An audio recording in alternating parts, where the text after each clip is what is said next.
저희 여기는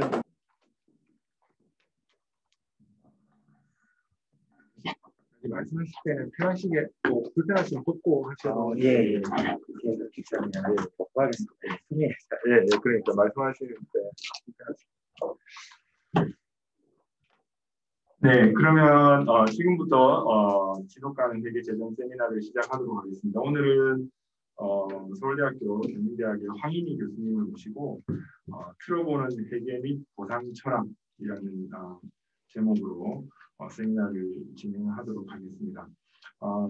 황인희 교수님 간단하게 소개를 드리면 황인희 교수님은 서울대학교 국제경제학과를 졸업하시고요. 서울대학교 경영학과에서 석사를 받으시고 미국 텍사스 대학교 달러스에 있는 텍사스 대학교에서 경영학 박사를 받으셨고요. 미네소타 대학교 드렉셀 대학교에서 교수님을 재직하시고 현재는 서울대학교 경영대학교 교수님으로 계십니다. 그 관리회계 쪽으로 정말 많은 연구와 활동들을 하고 계시고요. 또 오늘 특히 주제는 아까 제가 시작하기 전에 잠깐 얘기했는데 저희들 위해서 조금 그런 높은 수준의 그런 연구의 바탕을 뒀겠지만 조금 더 쉽게 또 평소에 생각하시는 문제들 저도 최근에 아담 서비스에 대해서 굉장히 관심 있게 보고 있는데 그런 좀 주제들에 대해서 기본적으로 우리가 가졌던 생각에 대해서 또다시 한번 생각을 정리하고 질문을 던지는 그런 강연이 될 것 같습니다. 큰 박수로 황인희 교수님 맞으시기 바랍니다.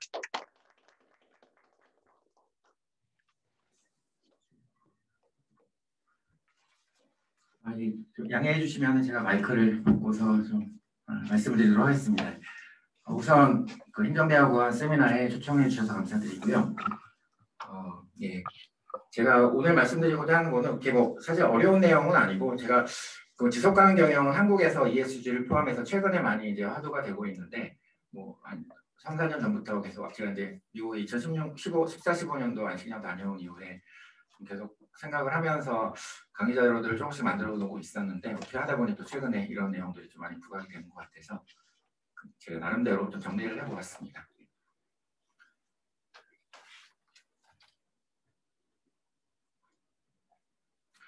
보통은 이제 보상제도 하면은 저희 특히나 관리회계도 마찬가지이고 인센티브 제도에 많이 초점이 맞춰져 있고 연구도 실제로 그쪽 부분으로 거의 대부분 진행이 되어 왔는데요.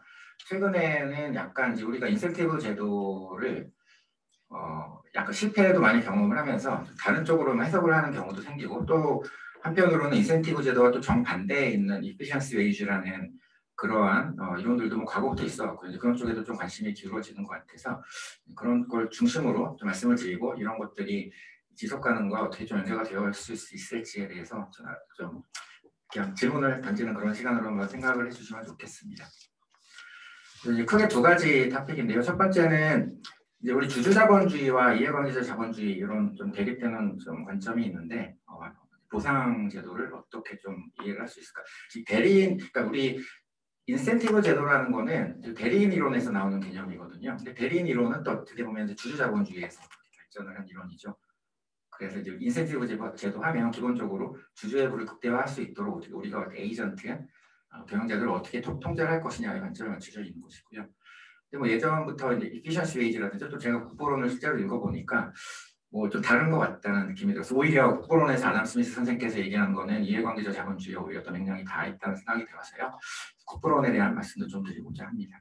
마지막으로는 좀 약간 좀 브로드하지만은 좀 회계라는 측면도 지속가능 경영 측면에서 어떻게 좀 다시 볼 수 있을까라는 생각을 좀 말씀드리고자 합니다.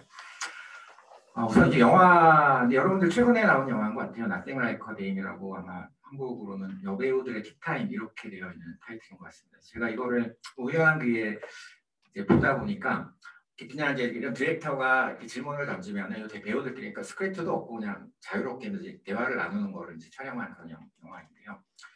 여러분들 다 많이 많이 낯익은 얼굴들이죠. 여기 보면요. 굉장히 좀 연세도 많으시고 저는 이거 보면서 이렇게 한 순간 한 순간 계속 집중하면서 이분들이 어떤 얘기를 하는지 듣게 되는데 그 중에 이러한 이제 대화들이 있었습니다. 그 진행자가 이분들이 다 이제 대인이라는 이제 타이틀을 수여받은 거죠. 영국 국왕한테 굉장히 이제 그 영화 산업계에 기여를 많이 한 분들이다. 그래서 이제 얼마나 프라우드하냐, 정말 엑셀런트한 어워드를 받았는데 얼마나 프라우드하냐 이렇게 질문을 했는데 이제 매기 스미스라는 분이 이제 바로 대답을 하기를 I was just so thrilled that my father was alive. 그러니까 나는 뭐 이렇게 그게 크게 그런 걸 받아서 감동한 게 아니고 그 순간에 우리 아버지가 살아계셔서 그게 좋았다 이런 얘기를 하는 거죠.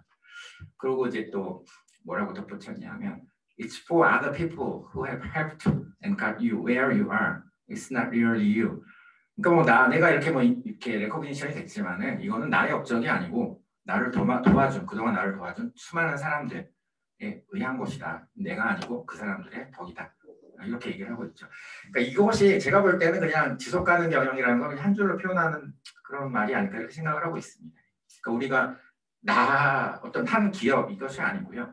우리가 이제 경제라는 건 생태계가 있는 것이고 모든 이제 경제 활동에 참여하는 사람들이 같이 집합적으로 어떤 성장을 이루고 성과를 내는 것인데 우리는 지금 뭔가 그런 거에서 약간 좀 어긋나고 있지 않았나 그동안 그런 생각이 들었습니다.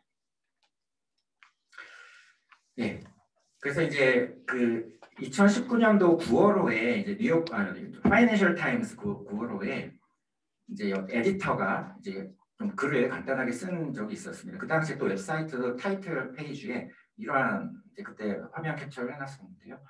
Capitalism time for a reset. 그 자본주의가 뭔가 좀 변모를 해야 될 시기가 왔다 이렇게 얘기를 하고 있었습니다. 그 부분은 에디터가 여기에 관해서 무엇이라고 얘기했는지는 좀 잠시 후에 또 말씀을 다시 드리겠고요. 이런 거라고 생각을 하는데요, 저는요. 월마트에서 2015년, 16년도에 어떤 일이 일어나고 있었는가를 이제 뉴욕타임스 기자 한 분이 이제 설명을 한 기사가 있었습니다. 2016년 가을에. 2014년도에 월마트에서 굉장히 좀 스트럭을 하고 있었어요. 월마트 자체도 그렇게 여러 가지 이제 뭐 우리가 이익성이 좋다고 생각을 하지만은 한 가지 취약점이 뭐였냐면은 그 직원들에 대한 어떤 보상이라든지 처우가 아주 열악한 그런 기업이죠. 그래서 뭐 이 점포들 앞에 가면은 지역 주민들 와서 피켓팅하고 그들의 자녀들이 너무나 부당한 대우를 받고 있으니까 그래서 약간 배드 레퓨테이션이 쌓여가고 있었고 실제로 그것들이 여러 가지 이제 불리하게 또 작동을 막 이제 현실화되고 있던 시점이었던 것 같습니다. 그래서 이제 소비자들도 상점에 가면은 너무 지저분하고 이런 직원들도 응대가 너무 불친절하고 이러다 보니까는 이제 2015년도에 보고되기로는 이 45년 이래 처음으로 매출이 감소하는 그런 해였다 이렇게 얘기가 나오고 있습니다. 물론 이제 아마존이라든지 뭐 경쟁 그런 부분에 영향도 있었겠지만 이 기사에 따르면은 굉장히 이러한 어떤 직원들로부터 야기된 이러한 요소들이 부정적으로 작동을 하고 있다 이렇게 이제 서술을 하고 있습니다. 이제 그러한 고민 속에서 경영진이 2015년도 4월달에 좀 중대한 결단을 한번 내렸습니다. 그래서 뭐 미국의 이제 최저임률이 국가가 정한 법정 최저임률이 2009년도부터 시간당 7.25불인데요. 그런데 이제 월마트도 물론 이제 거기에 맞춰서 이제 최소한으로 이제 페이를 하고 있었겠죠. 그런데 이제 이런 여러 가지 이제 고민과 실적도 떨어지고 어떤 직원들의 어떤 태도라든지 이런 것들이 또 턴오버도 높아지고 그런 거에서 고민을 하다가 좀 높여보자 그래서 발표를 하기를 우리 직원들 상점에서 일하는 직원들 최저임률을 우리 자체적으로 시간당 10불로 책정을 하고 그다음에 관리자급 상점들의 점포의 관리자급에게는 시간당 15불을 페이를 하겠다 이렇게 선언을 했습니다. 그리고 이제 아래 이제 그래프를 보시면요. 아래쪽 하단에 있는 이제 그 선이 월마트의 주가입니다. 그 바로 2015년 4월이 발표가 난 이유고요. 근데 뭐 이제 다른 또 외부 효과들이 있을 수 있으니까 이 기사에서 이제 뭐 이렇게 비교를 해놓은 게 중간에 회색으로 보이는 선이 S&P 500의 평균 주가 지수이고 위쪽에 올라가고 있는 선은 월마트이 속한 리테일 인더스트리의 주가 지수입니다. 그러니까 이건 뭔가 외부적인 타격에 의해서 월마트의 주가가 막 떨어지는 것이 아니고 오히려 이 인더스트리 자체의 주가 지수는 높아지고 있는 상황이었죠. 월마트만 유일하게 하필이면 또 발표가 난 그날부터 해서 쭉 한 6개월간 계속 꾸준히 이제 주가가 떨어지고 있는 거죠. 그러니까 이걸 딱 보면서 회계를 전공하는 사람 입장에서 어떤 생각이 드냐면 인건비가 높아지겠구나 투자자. 우리 회계학 시간에 항상 이야기하는 게 뭡니까?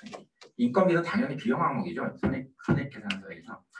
사실은 뭐 모든 여러분들 비용 항목들을 보면은 주주를 제외한 모든 이해관계자와의 관련된 금액들은 다 비용으로 우리가 바라보고 있는 거죠. 그러니까 이것도 마찬가지로 주주 입장에서 보면 인건비가 높아지네 이렇게 바로 생각을 하는 것이고 이익이 낮아지겠네 앞으로 그럼 기업의 가치가 떨어지겠네 주식을 팔아야지 주가가 떨어지는 거죠. 이것이 이제 회계학에서 우리가 항상 얘기하는 것들인데 이게 과연 맞는 건가 좀 궁금한 거죠. 이게 이렇게 주가가 좀 떨어지고 있는 것이 제대로 올바로 된 캐피탈 마켓 선택이냐. 그래서 이제 이 기사에서는 그래서 그 답 1년 지나는 시점에서 월마트에서 어떤 일들이 일어나는가에 대해서 설명을 하고 있습니다. 여러분들 뭐 기회가 되시면 제가 링크를 달아놨으니까 한번 보세요. 그 장문의 기사입니다. 여기서요. 그래서 오히려 그 이후에 결과들이 좋아지고 있다는 보고를 하고 있어요. 실제로 재무제표에서 보면은 2015년 대비 매출이 감소했던 그해 대비 매출이 꾸준히 성장을 하고 있고요.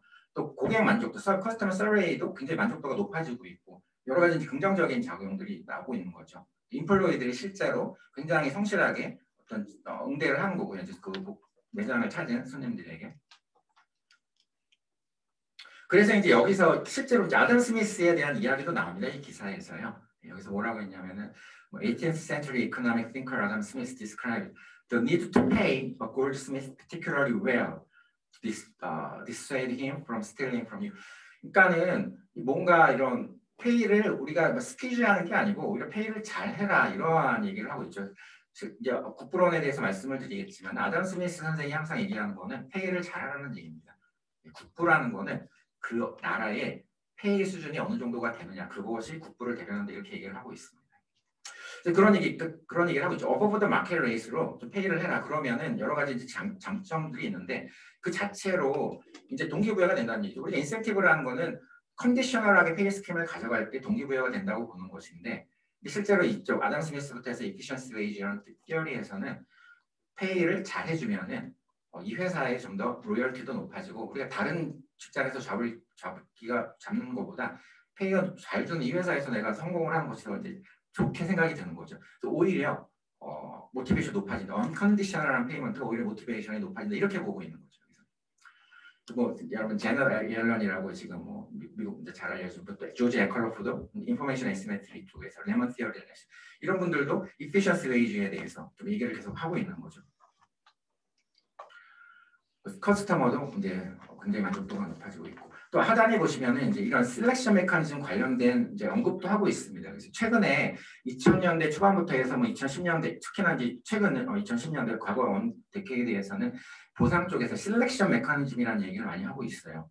티어리 쪽에서 그 우리가 페이를 많이 잘 주게 되면은 그 우리가 어트랙트하는 레이버 마켓에서 어트랙트를 하는 그런 직원들이 뭐 경영진, 임직원들이 다 역량이 높은 사람들이 더 많이 지원을 하게 된다는 거죠. 그래서 장점들이 있다. 그런 얘기를 하고 있습니다. 그리고 턴오버 레이트도 낮아지겠죠. 그러니까 우리가 정말 필요한 사람들이 지원을 하고 회사에 남아있는다. 이런 장점들이. 그런데 이것은 반드시 모티베이션을 필요는 없는 거죠. 그래서 오히려 선발이라든지 리텐션 이런 쪽으로 이제 방점을 많이 지키고 있습니다. 제가 또 최근에 기업에 계신 분들 많이 대화를 나눠보면은 최근에는 이제 모티베이션 이슈가 아니고요. 어떻게 사람을 잘 뽑느냐가 더 실제로 고민을 많이 하고 계시더라고요. 그래서 이제 efficiency wage라는 게 이제 그런 부분입니다. 그래서 뭐 많이 경제학적으로 이제 디벨롭이 된 티어리이기 때문에 여기서 다시 뭐 구체적으로 말씀드릴 필요는 없을 것 같고 이런 이야기들을 이제 기사에서 하고 있었습니다. 그런데 이제 현실에서는 efficiency wage라기보다는 어떻게 하든지 레이버 코스트는 줄여야 되는 것이다 이렇게 생각을 하고 했던 거죠 기업들이요. 그러니까 이건 이제 주주자본주의입니다. 결국은요. 인센티브 제도도 아까 말씀드린 대로 대리론에서 나오는 것들이고요. 우리 뭐 프린스턴 대학의 이제 경제학자 앨런 크루거 이분께서는 그러니까 이렇게 우리가 너무 이제 주주자본주의 관점에서 비용을 절감하는 쪽으로만 기업들이 추구를 하다 보니까 임금도 당연히 낮춰야겠죠. 이것이 단기적으로는 뭔가 기업의 성과를 가져올 수 있겠지만은 장기적으로 볼 때는 어떤 국가의 경제적 체계를 망칠 수가 있고 소비를 위축을 시키게 되고 또 불평등을 심화시키고 결국에는 이제 애그리게이트 컨센서스 레벨을 줄어들면서 오버롤하게는 장기적으로 미국 경제에 굉장히 좀 불리하게 작용을 하고 있다 이런 얘기를 하고 있습니다. 그 지속가능 경영에 해당하는 이야기들이 이제 나오기 시작하는 것이죠. 뭐 비슷한 예로 그래서 이 월마트 관련된 기사가 나온 몇 달 후에 그게 10월이었고 12월이었는데 또 뉴욕타임즈에서 이런 기사도 나왔습니다. 이 미국의 불평등이 어떻게 심해지고 있느냐. 뭐 어떻게 보면 한국보다 미국이 더 불평등 지수가 더 큰 게 아닌가 이런 생각이 드는데 이 탑 1% 소득의 탑 1%의 비율이 점점 20%까지 높아져 있고 바텀 50%는 오히려 이제 12.5% 오히려 이제 인컴 수준이 더 줄어드는 그런 상황입니다. 그러니까 전체 국가의 설명하는 게 바텀 50, 하위 50%가 12.5%밖에 설명을 못하는 거예요. 미국에서. 그리고 이제 그 오른쪽에 있는 그래프를 보시면은 이거는 이제 인컴 수준인데 마찬가지로 탑 1%랑 이제 바텀 50% 개별 개인의 이제 평균치를 보는 건데 바텀 50%는 1980년 대비 2014년도에 딱 얼마입니까? 200% 올라갔는데요. 탑 1%는 뭐 몇 배가 올랐나요? 그래서 뭐 3배 이상 오른 그런 상황이죠. 이런 거에 대해서 고민을 하고 있는 겁니다. 미국 사회에서도요. 그래서 여러분들 들어보셨을 것 같은데 그 CEO Pay Ratio 룰이라는 것이 이제 보고하는 그러니까 이런 걸 이제 법으로 이제 좀 도입을 하는 이제 주라든지 도시들이 생겨나기 시작했습니다. 그래서요. 그러니까 현재는 물론 도드-프랭크 월스트리트 리폼이라는 거에 의해서 일단 공시는 해야 돼요. 지금 우리 회사의 CEO가 받는 금액과 그다음에 미디안 레벨, 그러니까 그 임원진이 아닌 랭크 앤 파일 임플로이의 미디안 페이가 얼마가 되는지 측정을 해서 그거의 레이시오를 이제 보고를 하게 되어 있습니다. 지금은요. 그러다 보니까는 이제 우리 이제 주정부라든지 시정부에서 이런 걸 다 알게 되는 거죠. 기업들이 공시하니까 여기서 착안을 해서 이 포틀랜드에서는요. 앞에 포틀랜드 얘기가 지금 여기 나와 있는 위쪽에 보면 포틀랜드시에서 어떠한 이제 의안을 통과를 시켰냐면은 이 페이 레이셔가 100배가 넘어가면은 시에서 이 기업에 대해서 10%의 surcharge, 그러니까 썰택스를 부과를 합니다. 별도의 텍스를 부과를 하고 250배가 넘어가면 25%의 텍스를 부여를 하는 이런 법안을 통과를 시켜서 지금 시행을 하고 있습니다. 포틀랜드 시에서. 그러니까 이것도 아까 하단에 나와 있는 약간의 불평등 이런 걸 좀 픽스하려는 노력이라고 보고요. 그래서 이러한 세금을 걷어서 우리가 뭐 노숙자라든지 여러 가지 좀 어려운 형편에 있는 사람들에게 지원을 하겠다 시에서. 그런 것들을 뭐 로드아일랜드, 미네소타 이런 주에서도 지금 이제 계속 위반을 하고 있고요. 샌프란시스코라든지 뭐 이런 도시에서도 이걸 계속해서 발의를 하고 있는 상황입니다. 좀 더 최근 기사를 보니까 이건 2018년도고 2020년 작년 가을 기사 11월이었나 그랬던 것 같아요. 가을 기사를 보니까는 지금 여기 보면 이제 포틀랜드뿐만 아니라 다른 시에서도 이걸 패스를 하고 있다 이런 얘기를 하고 있습니다. 그리고 약간 이건 좀 차이는 있지만 그리고 여기에 대해서 약간 비판은 있어요. 또 어떤 이제 경제학자들은 그래봤자 몇몇 기업들이 여기에 해당하는 기업들이 많지도 않고 포틀랜드는 지금 보면 이제 나이키가 있는 시라고 합니다. 스타벅스라든지. 그러니까 그런데 몇몇 큰 기업들은 이제 그런 상황이 발생하는데 여기서 뭐 서치차지를 해서 그러니까 이제 세금을 추가로 얻는다고 하는 게 그 규모가 그렇게 뭐 크지 않지 않느냐. 그리고 그걸 또 니네 주나 시에서 그걸 얼마나 뭐 또 잘 활용을 할 수 있겠느냐 약간의 비판의 시각도 있습니다. 그런데 이제 여전히 이걸 입안을 발의한 분들 또 이걸 지지하는 분들은 그렇지 않다. 우리 시 재정 대비 우리가 걷는 추가적인 서텍스의 규모가 만만치가 않다. 충분히 우리는 그런 걸 좋은 걸 쓰고 있고 문제는 우리 포틀랜드 시티 단 하나의 문제가 아니고 이런 것들이 앞으로 점차 미국 전역으로 확산이 되면 이 임팩트가 점점 커질 것이다. 이렇게 또 응대를 하고 있다고 합니다. 여러분들 또 기사를 보시면은 또 자세한 내용들이 나와 있고요. 링크에 보시면요. 그래서 여러 가지 논의들이 일어나고 있습니다. 여기서도 이제 지금 말씀드린 부분들에 대해서 제가 또 좀 간단히 말씀을 드렸고요. 그리고 궁극적으로는 그래서 우리가 뭐 시나 주에서 뭐 세금을 더 얻으려고 그러는 것이 아니고 기업들이 이걸 좀 더 인지할 수 있도록 우리가 좀 그런 메시지를 전하고 싶다 이런 얘기도 하고 있습니다. 너희들 너무 이게 CEO 대비 이런 임직원 그러니까 그 아래 직원들에 대한 보상 수준이 너무 낮은 거 아니야? 얘네들이 충분히 더 잘 줄 수 있는 거 아니야? 이런 메시지를 전달하는 것이 어떻게 보면 좀 더 펀더멘털한 이반의 취지이다 이런 얘기를 하고 있습니다. 그래서 이제 아까 말씀드렸던 이 에디터, 그 파이낸셜 타임스 에디터가 그 9월 후에 뭐라고 했냐면요. 중간에 이제 결국에는 캐피탈리즘이 좀 변화하고 있는데 물론 이제 자본주의가 엄청난 성장을 이뤄놨고 사회를 많이 발전시키면서 근데 우리가 이 혜택을 많이 받았는데 지금 시점에서는 이 모델이 더 이상 작동하지 않는 것 같다. 이런 특히나 뭐 금융위기도 겪어왔었고요. 그래서 뭐라고 하냐면은 The focus on maximizing profits and shareholders value 이것이 그동안의 어떤 기업의 어떤 목표였다고 하면 앞으로는 이것이 바뀌어야 한다. 이것은 어떤 기업의 어떤 필요 조건이 될 수는 있지만 충분 조건은 아니다. 이렇게 얘기를 하고 있습니다. 그래서 그러면 충분 조건이 무엇이 되어야 하느냐? 이 delivering profit with purpose 그 목적을 가지고서는 profit을 창출을 해야 된다 얘기하는 건데 이 목적이라는 게 과거에는 당연히 목적이라는 건 이제 주주부의 가치라는 게 뭐 당연히 이 목적 기업의 이윤 창출 목적은 주주이익의 극대화. 근데 여기서는 알면서도 with purpose라고 또 써놨거든요. 그걸 또 강조를 하는 거죠. 그래서 그 다음 이제 줄에 보시면 their customers and employees. 그러니까 주주뿐만 아니라 우리가 소비자라든지 직원이라든지 이들의 요구에도 부합할 수 있을 때 그래야 진정한 기업의 목표를 달성할 수 있는 것이다. 그렇게 얘기를 하고 있는 거죠. 그러니까 이제 어떤 기업의 사회적 책임 뭐 아니면 뭐 지속 가능 경영 이런 얘기를 이제 또 이렇게 파이낸셜 타임스 에디터도 이렇게 좀 강조를 하고 있던 상황이죠.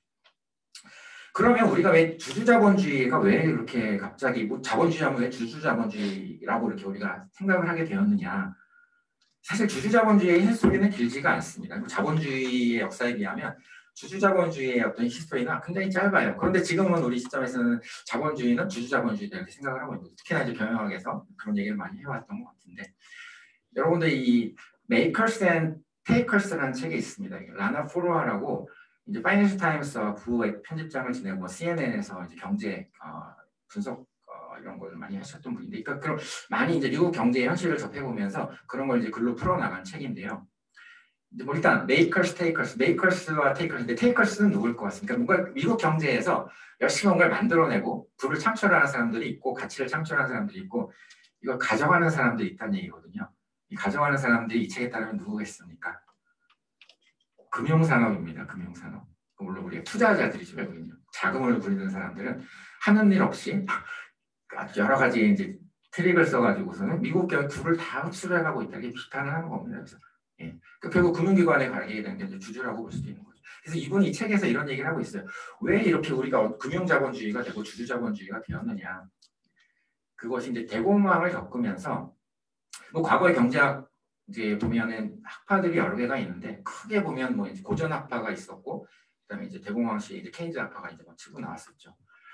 그런데 이제 대공황 시기에 케인즈 학파가 여러 가지 정부주도 성장을 막 강조를 했는데 그게 잘 이제 이루어지지가 않아 성과가 잘 안 나니까 이때다 싶어서 그동안 막 이렇게 피탁을 그러니까 이런 약간 좀 눌려 있던 이 고전 학파들이 이제 이렇게 좀 길을 또 펴기 시작한 거죠. 또 그때 이제 그 규제 정부 규제에 좀 눌려 있던 대기업들이 좀 불만이 많았겠죠 그동안. 그래서 어떻게 했냐면 시카고대에 가서 경제학자들한테 우리가 리서치 펀드를 막 줄 때 얼마든지 줄 테니까 니네들 제발 정부에서 규제 못하도록 좀 이론을 좀 더 강조를 해줘라.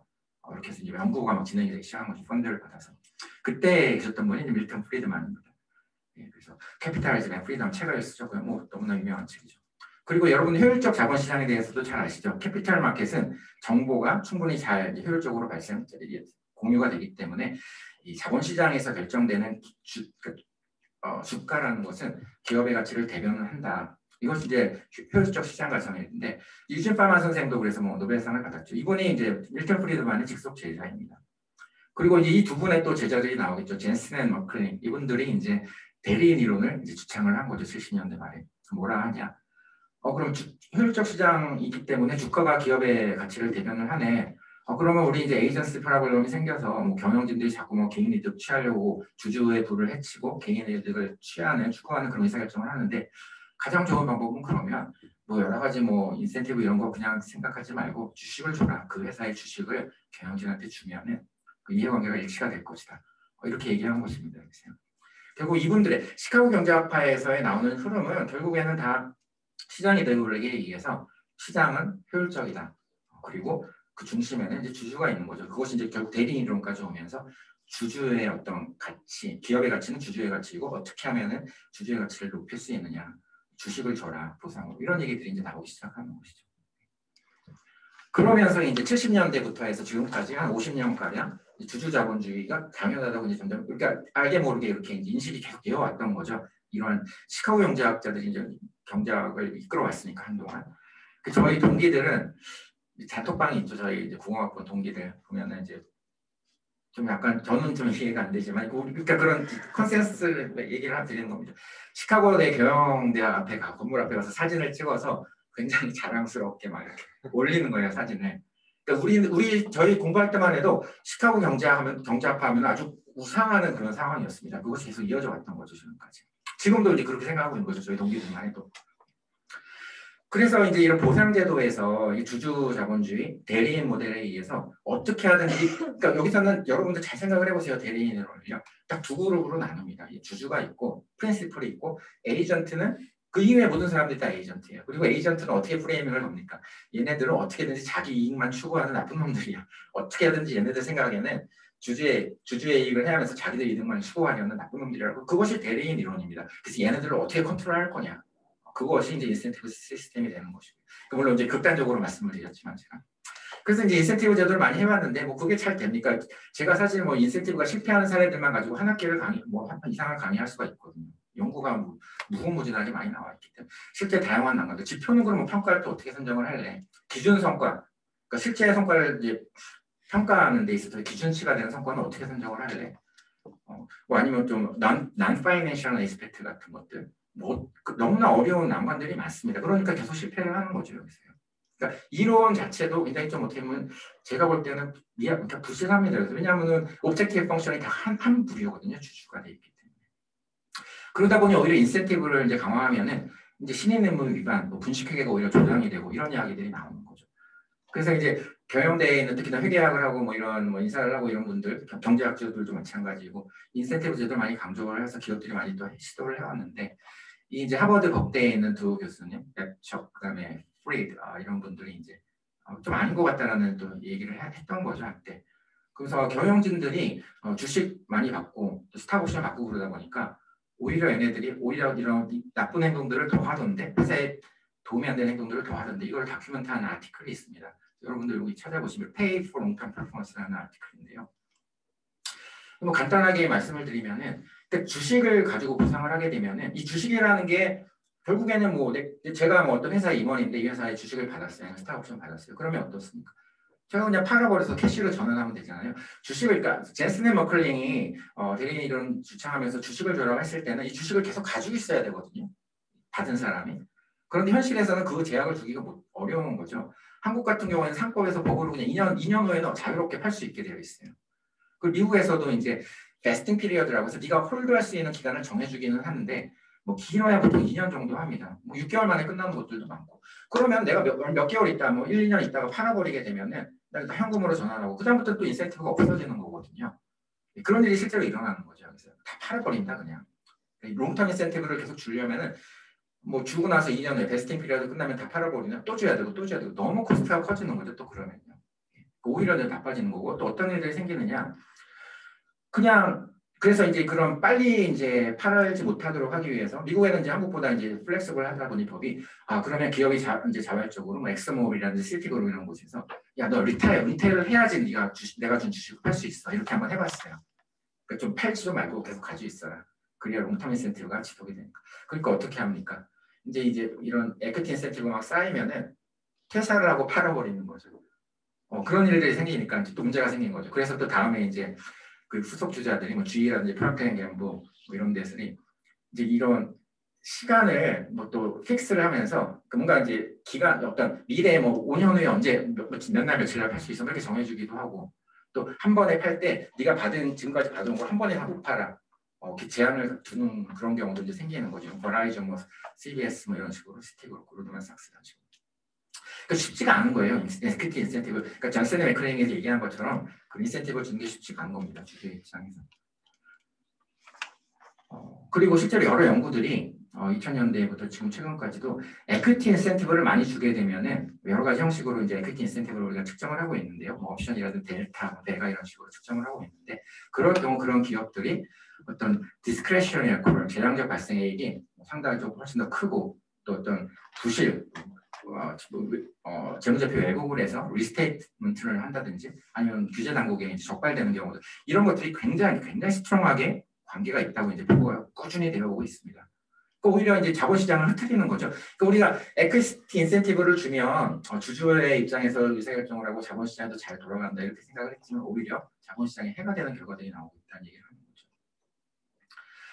그래서 이제 이런 기사도 GE와 같은 이런 기사들도 있고 결국에는 이 주주들이 그러니까 뭐 뭔가 좀 주주의 입장에서 대리인 이론에 의해서 뭔가 자꾸 이제 뭐 기업에 관여를 하고 그리고 이제 뭔가 좀 어떻게든지 뭐 특히나 또 문제는 뭐냐면 최근의 주주들은 롱텀 주주들이 아닙니다 여기서요. 그러니까 과거에는 뒤에도 뭐 슬라이드에 이런 얘기 하나 있지만은 예전에 뭐 50년대, 60년대 이럴 때는 70년대만 해도 보통 평균 주식을 가지고 있는 보유 기간이 50년대 그 이전에는 막 7년, 70년대가 뭐 한 2년 반 정도 이렇게 해서 꽤 오래 이거 주식을 한번 사면 가지고 있었거든요. 근데 최근에는 어느 정도 될 것 같습니까 이것이요? 몇 개월이 안 돼요. 평균 주식 보유 기간이. 그러니까 이들은 이제는 인베스터가 사실 아니에요. 저는 그냥 트레이더라고 부릅니다. 이들이 인베스터가 아니고 그냥 트레이더일 뿐이에요. 기관 투자자들도 마찬가지고 누가 뭐 2년 3년 주식을 한번 사면 가지고 있으니까 다 몇 달 있다 주가 높아지면 다 팔아버리죠. 근데 이제 이 대리 모델이라는 건 여전히 그들도 기업의 주인이라고 보고 있는 것이거든요. 그러니까 이렇게 숏텀 트레이더들은 기업의 롱텀 뭐 이런 걸 열심히 고민을 하겠으니까 경영자들 계속 쪼는 거죠. 빨리 이번 기회에 성과 좋게 만들어봐요. 그러니까 이런 일들이 벌어지는 것이고. 그다음에 델 같은 경우도 여러분들 보시면요. 그 과거에 한때 뭐 인더스트리를 석권한 그런 그러니까 주문 생산 방식에 의해서 인더스트리를 석권한 이런 기업이면 최근에 이제 보면 이제 스마트폰이라든지 뭐 소형 기기들 디바이스들이 나오면서 매출이 부진하죠. 그래서 2013년도, 2010년대 초반에 이제 이 경영자죠 마이클 델이 이제 좀 우리도 이 변화하는 시대를 맞춰서 좀 개선을 해야겠다. 우리 경영 구조를 바꿔야겠다 해서 이제 뭔가 리스트러처를 하고 비즈니스 설계를 다시 하려고 이렇게 계속 발의를 했는데 주주들이 계속 반대를 했다고 합니다. 그래서 숏텀 트레이더들이기 때문에 뭔가 펀더멘털리 기업의 구조를 개선하려면 시간이 많이 걸리잖아요. 그걸 싫어하는 거죠 주주들이요. 그래서 이제 이 마이클 델이 어떻게 했냐면은 50% 상회하는 수준으로 주식을 다 사버렸어요 스스로. 그리고 시장에서 나가버렸습니다. 그래서 뭐 한마디를 던졌는데요. As a private company, they now has the freedom to take a long-term view. 그러니까 나 이제 더 이상 이 숏텀 주주들한테 간섭 안 받고 내가 이제 롱텀으로 뭔가 좀 체질 개선을 할 수 있다. 그래서 굉장히 즐거움을 하면서 이 자본시장에서 나간 거죠. 그리고 정확히 5년 이후에 다시 이제 지금 상장이 되어 있는 상황입니다. 크리스티안 엘이라는 교수님도 이제 어떤 연구에서 그래서 이제 이 퍼블릭 코퍼레이션이라는 경우에는 주주들이 있는 회사이고 프라이빗 뭐 거기도 이제 투자자가 있겠지만 이제 좀 다르죠 상황이. 이게 어떤 퓨처 퍼포먼스를 비교를 해보니까 아무래도 이제 주주에 엮여 있는 퍼블릭 코퍼레이션에서 성과가 이제 좀 더디더라 이런 걸 좀 다큐멘터리는 이제 아티클도 있었고 또 리뷰 오브 어카운팅 스터디스 2015년 기사에서는 이제 아티클에서는 이제 최근에 이제 뭐 지속 가능 경영을 많이 주장하는 하버드대 세라파인 교수님을 통해서 연구에서는요 인더스트리를 롱텀 오리엔티드 인더스트리랑 숏텀 오리엔티드 인더스트리로 나누어서 각각의 이제 특색들을 여러 관점에서 비교를 하는데 이제 그 중에 하나가 경영진 보상입니다. 그래서 숏텀 오리엔티드는 인더스트리를 이제 상대적으로 비교해 보니까 이쪽에는 다 경영진에게 이 인센티브 제도가 굉장히 강화되어 있는 기업들이다 그런 산업들이다 이렇게 보는 거죠. 그 인센티브가 높아지면 결국 숏텀을 더 추구한다 이렇게 되는 이상한 또 상황이 되는 거죠. 그리고 이제 이렇게 계속해서 이런 일들이 벌어지니까 니네들 뭐 계속 쪼는 거죠 경영자를요. 그래서 니네 성과가 안 나면 인센티브를 주는데 성과가 안 나오네. 당연히 단기를 초점을 맞춰서 막 쪼니까는 단기적으로 뭐 이제 성과가 좋아지는 거에서 인센티브를 막 줬는데 장기적으로 보면 이게 지속이 되겠습니까? 이게. 그러니까 이제 클로백 하겠다는 게 과거에 준 인센티브 다시 뺏어간다. 뭐 아주 결과가 다시 나빠지면 이런 조항을 주기 시작한 거죠. 이런 것도 이제 인센티브가 오히려 뭐 여기서는 이제 아래 보시듯이 신의 뇌물을 저해하는 오히려 부작용들도 나타난다. 최근에 이제 어카운트 리뷰에서도 이러한 이제 연구들이 나오고 있습니다. 뭐 이건 좀 시간이 제가 많지 않으니까 패스를 하겠습니다. 그래서 이제 그 많이 이것도 보셨을 것 같은데 비즈니스 라운드 테이블에서 이제 몇 해 전에 이런 미국의 CEO들이 선언도 했었죠. 지속 가능 경영. 우리는 주주에게도 이제 어떤 가치를 창출하지만은 어떤 직원이라든지 납품업체, 커뮤니티, 고객 다 이렇게 강조를 해야 된다 이런 얘기를 하고 있습니다. 그래서 이제 아담 스미스 말씀을 좀 드리면요. 이 사실 국책이 국부론이잖아요. 그리고 이제 실제로는 도덕감정론 우리 이제 김보환 교수님께서도 이제 읽으셨다고 하는데 도덕감정론을 먼저 쓰셨어요. 그리고 한 20년 가까이 지난 후에 이제 국부론을 쓴 건데 이 풀 타이틀을 보시면은 An Inquiry into the Nature of and Causes of the Wealth of Nations입니다. 우리 국부론 하면은 저는 그냥 학부 때도 그러고 항상 시장 경제 이렇게 배웠습니다. 국부론은 시장에 대해서 얘기를 하고 있다. 그런데 타이틀부터 해서 시장이라는 얘기가 없어요, 사실은요.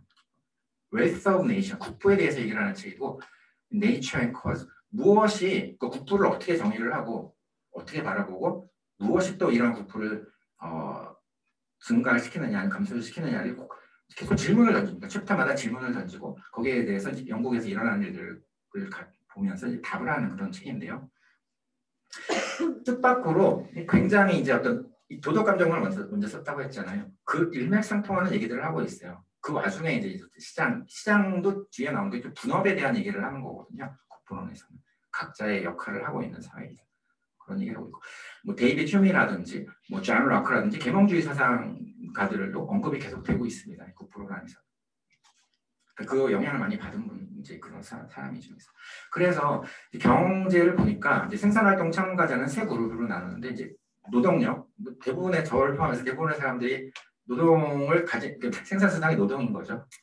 그리고 이제 인플로이어라는 사람은 뭔가 이제 좀 어떤 자금력이 있는 사람들이죠. 아니면 자원 리소스가 있는 사람들. 그래서 그거를 활용을 해서 이제 인력을 사서 이제 비즈니스를 하는 사람들이고.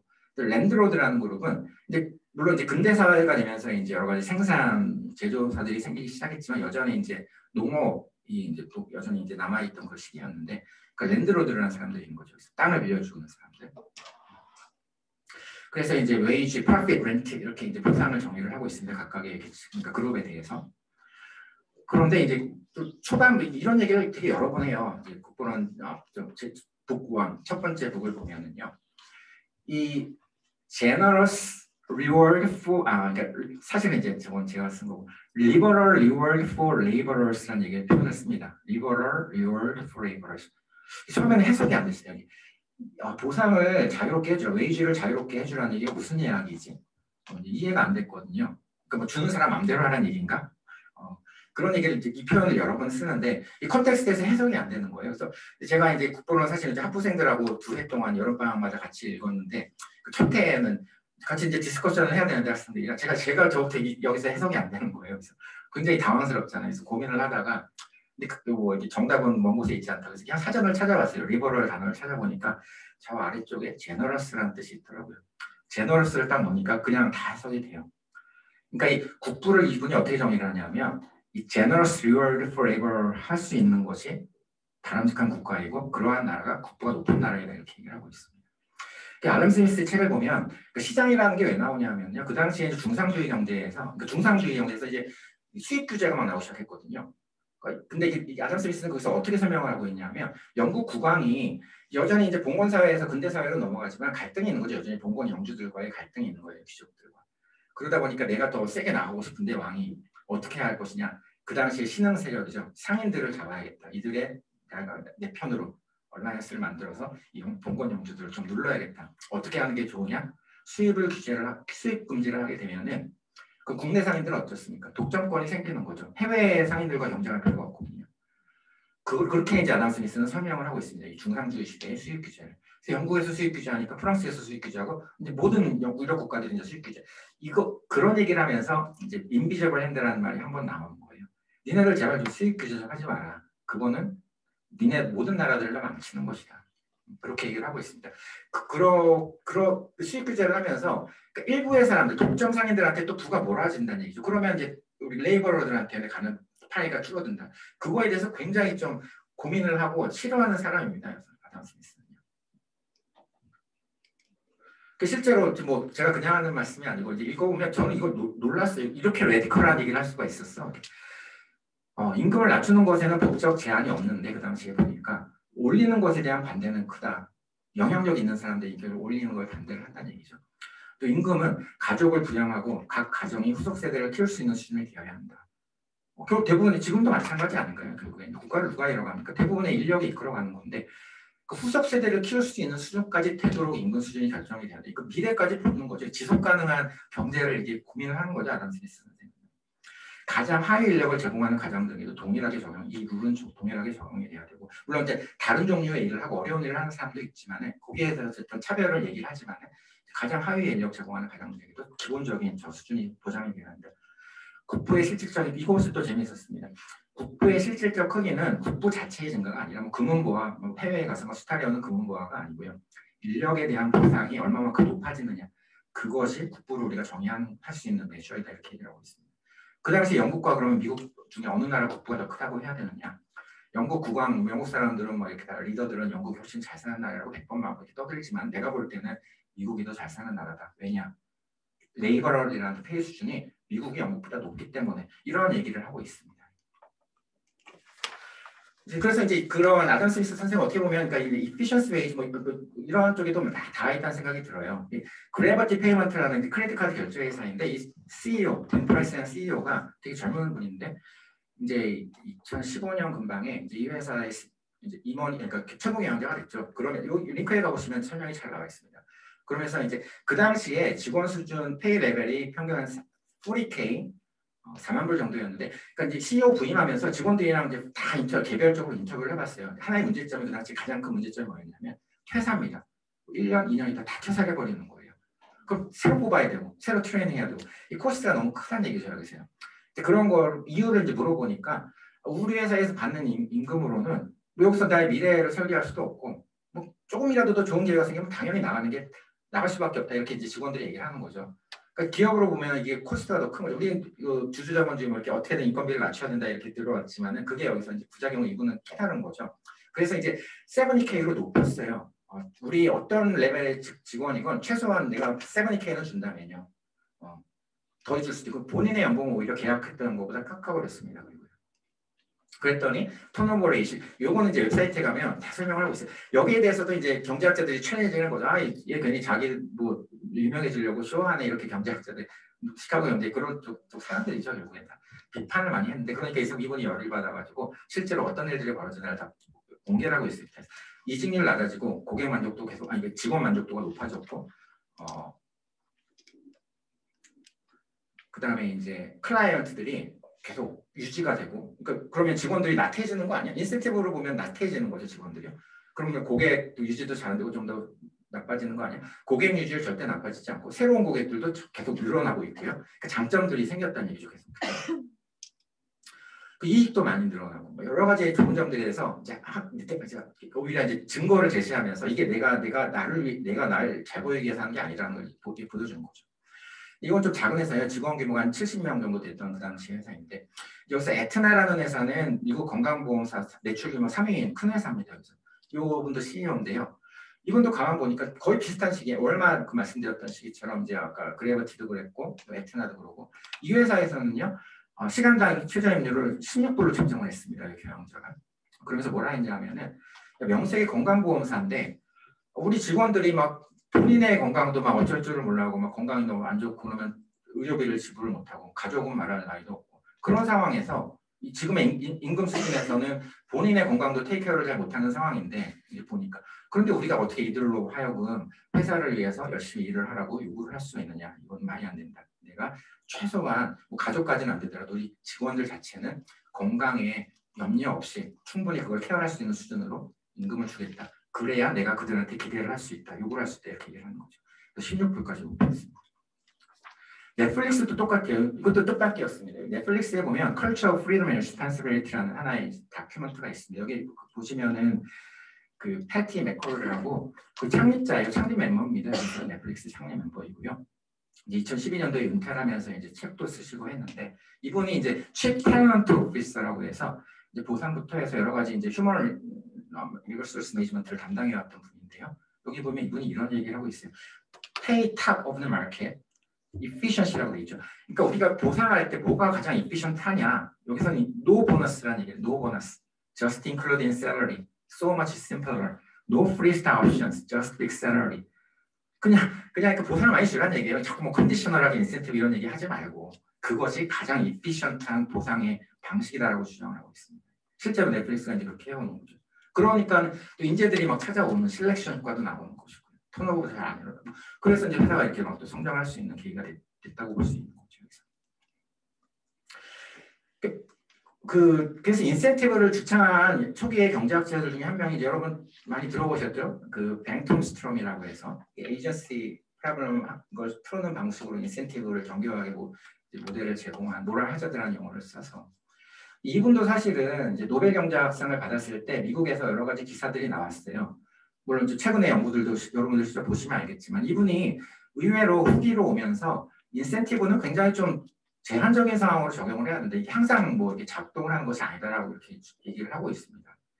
근데 이 당시 이제 한국 기사를 보면 뭐 그때 한참 뭐 정부에서 공공기관 이제 성과 인센티브 제도를 도입한다 그런 식이었는지 인센티브를 주창한 분이 노벨상을 받았다고 간략하게 설명하고 끝나더라고요. 실제로는 이분조차도 후반기에 가서는 리서치에서 인센티브에 대한 어떤 굉장한 코셔스하게 다루는 얘기를 많이 하고 있습니다. 최근에 이제 여러 기업들의 policy 스테이트먼트를 보면 그 실제로 이제 모티베이션보다는 오히려 어트랙션, 리텐션 이런 쪽에 방점을 주면서 우리가 보상 제도를 설계한다 이런 얘기들을 하고 있습니다. 그러니까 어트랙션, 리텐션이 뭐 인센티브 제도를 통해서도 가능하겠지만은 아까 말씀드린 몇 가지 기업의 사례처럼 뭐 넷플릭스처럼 이렇게 그냥 활수한 아담 스미스 선생이 얘기한 거죠. 제너러스한 페이를 통해서 이룰 수 있다는 얘기죠. 그 셀렉션 메커니즘이라는 게 결국 그런 건데 우리가 보상 제도를 통해서 그러니까 좀 더 그러니까 이건 컨디셔널한 거라기보다는 그러니까 이건 이제 유능한 사람을 선발하는 관점에서 이제 보상 제도 설계하는 게 여러 가지 이제 인센티브 제도들이 있는데 우리가 인센티브 제도는 또 리스크 프리미엄이라는 게 당연하게 이제 개입이 돼야 되거든요. 여러분들 아래쪽에 보시는 성과급 레인지를 보시면요, 뭐 평균적으로 이제 다 3억 원인데 이런 경우에는 리스크 어버스한 이런 개인들은 성과급을 좀 부담스러워하겠죠 여기서요. 근데 보상 자체가 불확실해지니까 그것이 또 어떻게 보면 성과급의 하나의 단점이기도 하죠. 리스크 프리미엄이 제공이 되어야 하니까. 그래서 예를 들어서 이제 성과급에 이제 리스크 프리미엄을 반영을 했다 파란색처럼. 그래서 이제 고등급이랑 비교해보라 그러면은 이 경우에는 이제 성과급을 택하는 사람들이 생겨날 겁니다. 앞에랑 다르게. 리스크 문제가 해결됐기 때문에 여기에서는 뭐 개인 선호, 뭔가 좀 더 진취적이고 도전적인 사람 아니면 내가 이 회사에서 좀 더 성과를 낼 수 있을 거라고 개인적으로 판단하는 사람, 역량이 높을 거야 이렇게 보는 사람, 이런 사람들이 이제 이 성과급을 선택할 수 있게 되는 것이겠죠. 그 선택을 하게 만드는 거죠. 여기서 내가 이제 이런 메뉴를 줄 테니까 네가 알아서 선택해. 뭐 워라벨, 안정적인 금속 이런 걸 원하는 사람들은 그냥 고정급을 좀 프리미엄 없이 고정급만 받으면서 만족을 하는 것이고 또 사람마다 이제 다른 선택을 하게 되는 거죠. 이러한 보상제도에서 그러니까 과거에는 인센티브 획일적으로 모두 어떻게 인센티브를 설계해서 다 획일적으로 적용을 해라 그러지만 그러니까 이런 이론들이 나오기 시작하는 거죠. 뭐 인센티브가 반드시 좋은지 않으니까 고정급이랑 좀 메뉴를 던져주고 직접 선택하게 해봐라. 요거의 하나의 이제 아이디어가 이제 우리 본인 부담금, 보험에서 본인 부담금에 이제 착안을 한 겁니다. 그래서 그 본인 부담금은 내가 이제 본인 부담금을 높게 책정을 하면 프리미엄, 인슈런스 보험료가 낮아지거든요. 본인 부담금이라는 건 어떤 사고가 났을 때 자동차 보험 같은 경우 사고가 났을 때 어떤 일정 부분은 내가 먼저 지출을 하고 그 추가하는 부분을 이제 보험사가 페이를 하는 거잖아요. 보험 부담금을 많이 이제 선택을 하게 되면 이제 할인이 들어갑니다. 근데 이게 본인 부담금이 왜 나왔냐 하면 그 조지 에컬로프 선생의 이제 70년 연구 논문을 보면 이런 얘기를 하고 있어요. 실렉션이다 이거는. 그러니까 내가 뭐 운전을 하는 사람 입장에서 봤을 때 굉장히 좀 사고 위험이 높은 것 같은 스스로 판단하는 건데 그런 사람들은 디덕터블을 낮게 가져갈 거다. 내가 이제 그런 보수를 하는 것보다 그냥 전적으로 보험회사 이직을 하는 거죠 여기서 사고 확률이 높다고 생각을 하기 때문에. 근데 안전운전을 하는 뭐 그런 성향이 있다거나 뭐 출퇴근 거리가 짧다거나 뭐 도심을 안 가도 되고 운전하는 동안 전화 안 해도 되고 이런 사람들은 본인에서 기계 사고 확률이 낮기 때문에 이들의 옵티멀 의사결정은 본인 부담금을 최대한 높게 가져가고 보험료를 낮게 내는 거죠. 근데 이것도 저 아래에 있는 화면 사실 제가 미국에 있을 때는 가위코라는 자동차 회사에서 맥시멈으로 다 설정을 했습니다. 저는 디덕터블. 학교 한 10분 15분 왔다 갔다 하는 게 단데요. 5년 동안. 사고 날 확률이 뭡니까? 로컬 드라이버인데 그것도. 그래서 그냥 디덕터블 맥시멈으로 해가지고서 보험료를 싸게 낸 거죠. 저 같은 경우에도. 이렇게 실렉션 할 수 있게 주란 여기 메뉴를 던져주라. 요 이론을 이제 보상에도 최근에 가져오는 겁니다.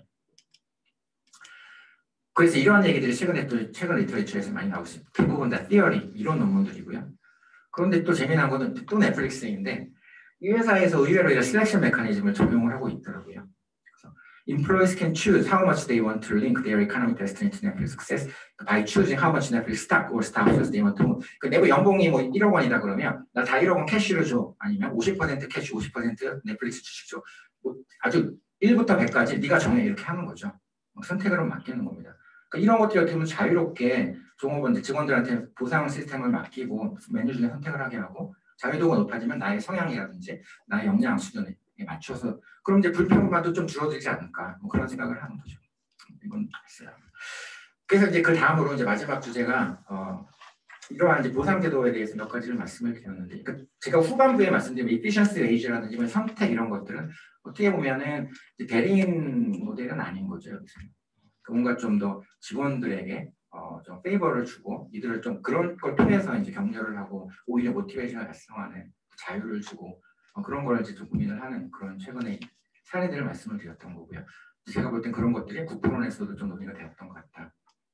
자 그러면 이 지속 가능과 회계를 좀 어떻게 그러니까 이거는 이제 보상이라기보다 좀 전반적인 이야기인데 작년 재작년 이런 것을 또 보니까 발표가 되더라고요. 그러니까 100 best performing companies 그래서 여러 가지 디멘션으로 이제 랭크 오더를 하고 있는데 마켓 밸류를 보면 뭐 여러분들 너무 잘 아시는 애플, 마이크로소프트, 아마존, 알파벳은 구글이 속한 곳이죠.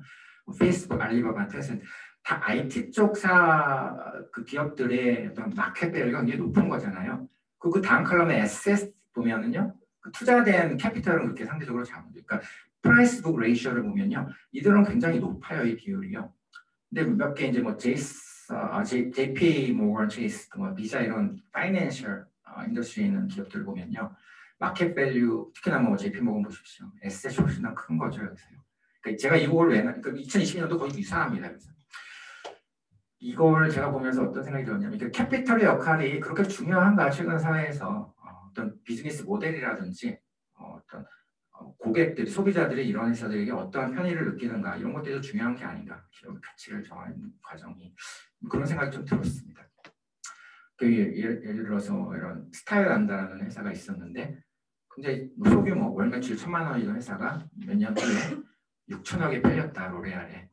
이 가치가 갑자기 어디서 생긴 거냐? 투자 자금에서 이 가치가 생긴 거냐? 아니, 제 생각에는 이제 어떤 비즈니스 모델, 경영자가, 우리가 대리인으로서 말하는 이 에이전트가 비즈니스 모델을 잘했고, 또 소비자들이 이 비즈니스 모델을 바이를 하는 거죠. 팬덤이 생기는 거죠, 여기서. 고객들이 가치를 만들어주는 거죠, 여기서는. 그럼 이거를 우리 주주의 것이라고 말을 할 수가 있는가요? 그런 애매한 생각이 드는 거죠. 고객이 만들어준 가치면 고객한테 돌려줘야 되는 거 아닙니까? 여기서. 그런 생각을 하게 되었습니다. 뭐 존슨앤존슨도 아울러 크레도 보면요, 뭐 patient, employees, community, last responsibility가 our stakeholders라고 나왔습니다.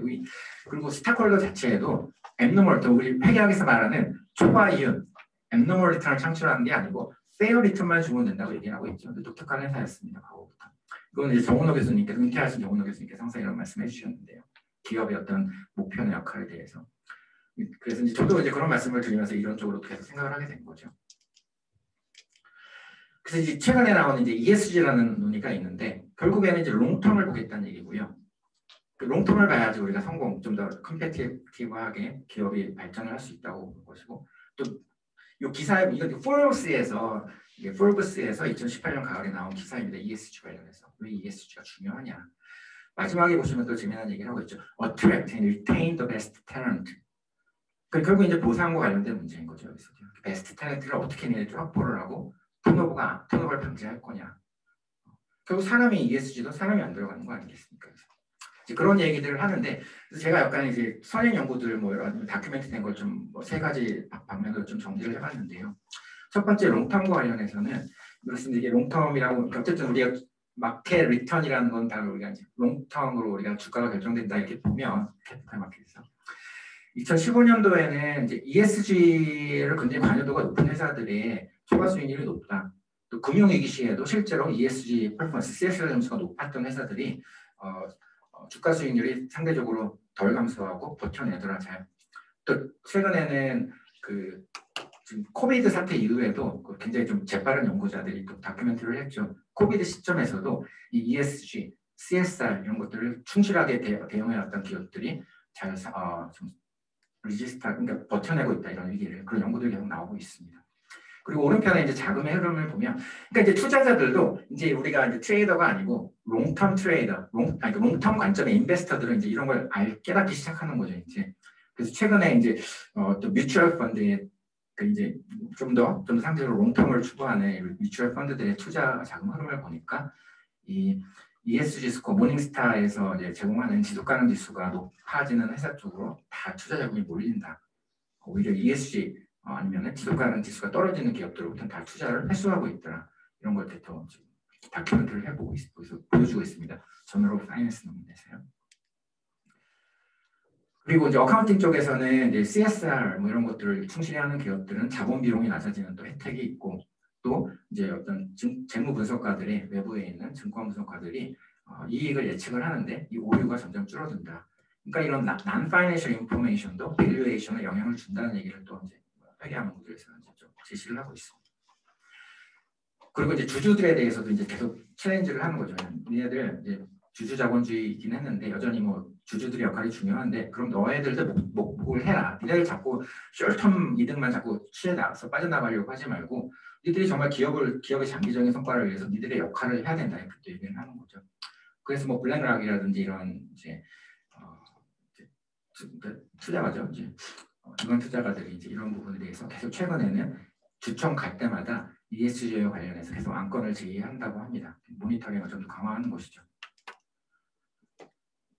그리고 특히나 이제 화석연료 환경이랑도 지금 논의가 많이 시작이 되고 있으니까 화석연료 관련 매출이 전체 매출 25% 넘는 기업들은 투자 대상에서 제외하겠다 이런 얘기도 나오고 있고 또 여러 가지 금융기관들 국제적으로 금융기관들 뱅크 오브 아메리카라든지 모건 스탠리 이런 곳에서 이제 PCIF라는 이런 이제 파트너십을 맺으면서 이제 탄소 배출을 기업에 대해서 측정을 해가지고 얘네들에게 좀 영향력을 행사를 하겠다, 대출 안 해주겠다 이런 얘기를 하고 있는 거죠.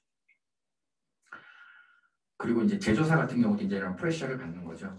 투자를 받기가 어려워지고 대출을 받기가 어려워지는 상황들이 되니까는 이제 이런 나만 잘하는 것이 아니고 제조사들 같은 경우에는 이제 서플라이 체인 공급업자들에게도 요구를 하는 거죠. 저도 이제 작년 하반기에 포스코에서 이제 ESG, 포스코는 이제 최종원장께서 지금 ESG 관심이 있으셔서 그걸 좀 드라이브를 하려고 하시는데 SK처럼 이제 임원들 반발이 있다 보니까 이제 뭔가 소규모의 프로젝트가 있었는데 포스코도 지금 당장 직면하는 것들이 유럽에 있는 이 제조사들이 철강을 포스코에서 수입을 하면서 계속 포스코를 쫀다는 얘기죠. 니네들 탄소 배출량이 얼마야? ESG 점수가 얼마이고 왜냐하면은 제조사들이 그 공급업자의 어떤 ESG 스코어, 지속가능 경영 지수가 낮으면 그들이 또 이제 피해를 보거든요. 그러니까 공급업자한테도 계속 요구를 하는 거죠. 이제 캐스케이드가 일어나고 있는 상황인 것 같습니다.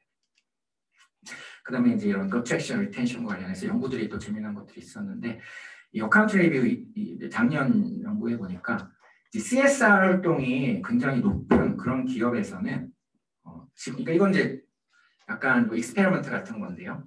그러니까 약간 좀 데이터에 제한은 있지만 어카운트 리뷰에 퍼블리시가 됐습니다. 그러니까 이 직원들이 이 금전적 보상이 좀 상대적으로 떨어지더라도 이러한 또 다른 소셜 밸류를 느낀다는 거예요. 직원들조차도. 그러니까 우리 회사에서 굉장히 좋은 일을 하고 있네. 그러면 내가 거기에 또 참여를 하고 있는 이 회사를 통해서 거기에서의 어떤 비재무적인 사회적 가치를 느끼기 때문에 보상 수준이 낮아져도 이들이 오히려 성과가 좋아지더라 이런 것들을 이제 여기서 좀 익스플로어를 한 거죠 이 논문에서요. 그러니까 여기서 또 매칭이 일어나는 거죠 셀렉션 효과가. 그러니까 이러한 사람들이 CSR 활동을 잘하는 기업들을 또 찾아오는 그런 효과도 생기겠죠. 좀 길게 보면요. 또 다른 연구는 이제 우리 에런 윤이라는 분이 이제 한국 분이신데 하버드 박사학위 받으시고 지금 노스웨스턴에서 교수를 하시는 분인데 이제 ESG 가치 공유를 통한 직원 만족도가 높은 경우에 이건 실제 이제 데이터를 이용을 했습니다. MSCI ESG 지수를 가지고 활용을 했는데 또 글래스도어 직원 만족도 데이터. 그러니까 기업 아까 말씀드린 걸 또 다시 확인을 해주는 거죠. 여기서요. ESG 지수가 높은 기업에서의 직원 만족도가 높고 이들이 더 열심히 더 적극적으로 참여를 하고 그러다 보니까 미래 3년 매출, ROE 성과가 좋아지더라 이런 것들도 이제 지금 실증적으로 또 다큐멘트를 하고 있습니다. 그리고 이제 또 지금 forthcoming하는 페이퍼인데 어카운팅에 비해서 이것도 재미나요. 그러니까 직원들이 지금은 이제 바보가 아니라는 얘기죠. 지금의 현실에 우리 젊은 여러분들 같은 세대는 또 특히나 지금 20대, 30대 이런 세대들은 다른 사람들이다. 기업 회계학에서는 또 텍스 어보이던스라는 연구가 있는데 이런 걸 좀 장려를 하죠. 주주자본주의에서는 어떻게 하든지 텍스를 작게 낼 수 있는 이런 방법들을 연구를 하고 기업들에게서는 그런 메시지를 막 주는 건데 근데 이 연구에서는 뭐냐 하면 텍스 어보이던스를 열심히 해서 efficiency tax rate를 낮추는 이런 회사들이 직원들이 본인이 속해 있는 기업에 굉장히 부정적으로 생각한다, 반응한다. 그러니까 이것도 주주 관점에서 막 세금 작게 내려고 하는 게 직원들에게 굉장히 부정적인 반감을 일으키고 오히려 해가 될 수 있다는 얘기를 하는 거죠. 이 아티클에서. 그리고 저도 나름대로 이제 어떤 페이 레이즈가 있었을 경우에 이익의 어떤 퍼시스턴스가 높아지느냐 뭐 이런 것들도 좀 연구를 좀 진행을 하고 있습니다. 여기서도 마찬가지로 다 레이버랑 다 연계를 하려고 하고 있어요. 그래서 이피션시 레이즈가 아까 얼마나 얘기했지만 결국은 코스트랑 비교를 해봐도 이 페이 수준이 높은 그런 기업에서 결코 퍼포먼스가 낮아지는 것이 잘 오히려 보여지지가 않습니다. 제가 지금 진행 중인 연구에서 그런 거에 착안을 해서 또 웨이지를 높여주는 기업 같은 경우에는 물론 아무 이유 없이 웨이지를 높여주지는 않겠죠. 물론 아까 말씀드린 대로 좀 더 인게이지먼트를 좀 끌어내고 그러다 보면은 이 사람들이 직원들 이제 경험 임직원들이 좀 더 롱텀으로 인게이지먼트를 가지고서 의사결정을 하게 되면은 또 당연스럽게 퍼포먼스 좋아지면 또 어떤 효과가 있냐면요. 또 기업이 이제 페이를 높여주는 걸 하나의 또 시그널이 된다는 얘기죠. 여기서요. 그래서 우리가 앞으로 이익성이 굉장히 좋을 거라는 그런 뭔가 좀 확신이 있을 때 또 페이를 높여주는 것이고 그래서 결국에는 이런 기업들이 퍼시스턴스가 높을 것이다. 결과를 보니까 굉장히 좀 스트롱하게 이런 결과들이 나오더라고요. 예. 그래서 이제 그런 이야기들이 우리 그러니까 지금 저는 재미난 것은 ESG를 지금 주창하는 것들이 어떻게 보면 좀 이 기관 투자자들 또는 금융기관들에서 많이 또 드라이브를 걸고 있거든요. 왜냐하면 이제 금융위기도 겪어보고 그 숏텀을 강조하다 보면 이상한 오히려 피해를 보는 거죠. 투자자들도 그런 거 이제 괜히 러닝 이펙트가 생기면서 아 우리가 뭔가 좀 기업들한테 롱텀으로 요구를 해야겠구나. 그러니까 실은 ESG 이런 리포트를 요구를 하는 것이 다 투자자들이죠. 기관 투자자들. 그러다 보니까 이게 중구난방 ESG 리포트가 나오면 안 되겠구나 싶어서 이제 기준들이 나오는 거죠. 그래서 보고 기준들이. GRI가 뭐 이제 EU에서 이쪽은 이제 완전 꽤 오래됐죠. 유럽에서 기준이 이미 나온 지가 지금 시리즈 5을 지금 나오고 있는 것 같은데 더 높아졌는지. 미국에서도 2011년도에 이제 SESB라고 Sustainable Technology Standards Board에서 어떤 기준들이 나온 거죠. 보호 기준, 지속 가능과 관련된 보호 기준들을 다 정리를 하고 있습니다. SESB에서는 좀 더 인더스트리로 좀 나누어서 좀 차별화를 두고 있고요. 여기 보면 리더십 이런 부분도 포함이 되어 있지 않습니까? 이거는 뭐 라파이저스임 뭐 분량을 보시면 여기 다 유럽의 큰 회사들입니다. 제가 몇 개나 언급을 한 것들이 280페이지예요. 사업 보고서가 이 많은 부분들이 지속 가능성에 대해서 보고를 하고 있습니다. NL이라는 회사도 마찬가지고요. 이탈리안 에너지 컴퍼니인데 여기는 페이지가 없으니까 지금 2019년도 410페이지. 너무 많은 게 또 바람직하냐 이것도 언제 읽어보고 있어 그런 생각도 드는데 어쨌든 이렇게 통합 보고서가 나오기 시작하는 거죠. 다 제목 파이낸셜 스테이트먼트는 뒤로 쭉 밀려나 있어요. 다 중간 앞쪽에서는 다 리스크라든지 지속 가능성에 대해서 다 얘기를 하고 있습니다. 바스프라는 경우도 또 재미난 회사인데 여기도 이제 최대 규모 세계적으로 최대 규모 이제 케미컬 회사인데 여기서는 뭐 친환경 공법의 이제 공장을 만들었어요. 그래서 그것이 뭐 재무적인 영향 그다음에 환경에 미치는 영향 이런 걸 같이 나란히 이제 보고를 하고 있습니다. 사업 보고서에서. 또 뭐 어떤 머티리얼이라든지 뭐 플라스틱 아니면 친환경 제품이라든지 이런 부분들에 대해서 다 친환경 공정이라든지 테크놀로지에 대해서 다 이 신기술을 친환경 신기술 어떤 부품 뭐 이런 것들을 도입을 할 때 어떤 효과가 있나 재무적인 효과 환경에 미치는 효과 이런 걸 다 이렇게 같이 동시에 서술을 하고 있습니다.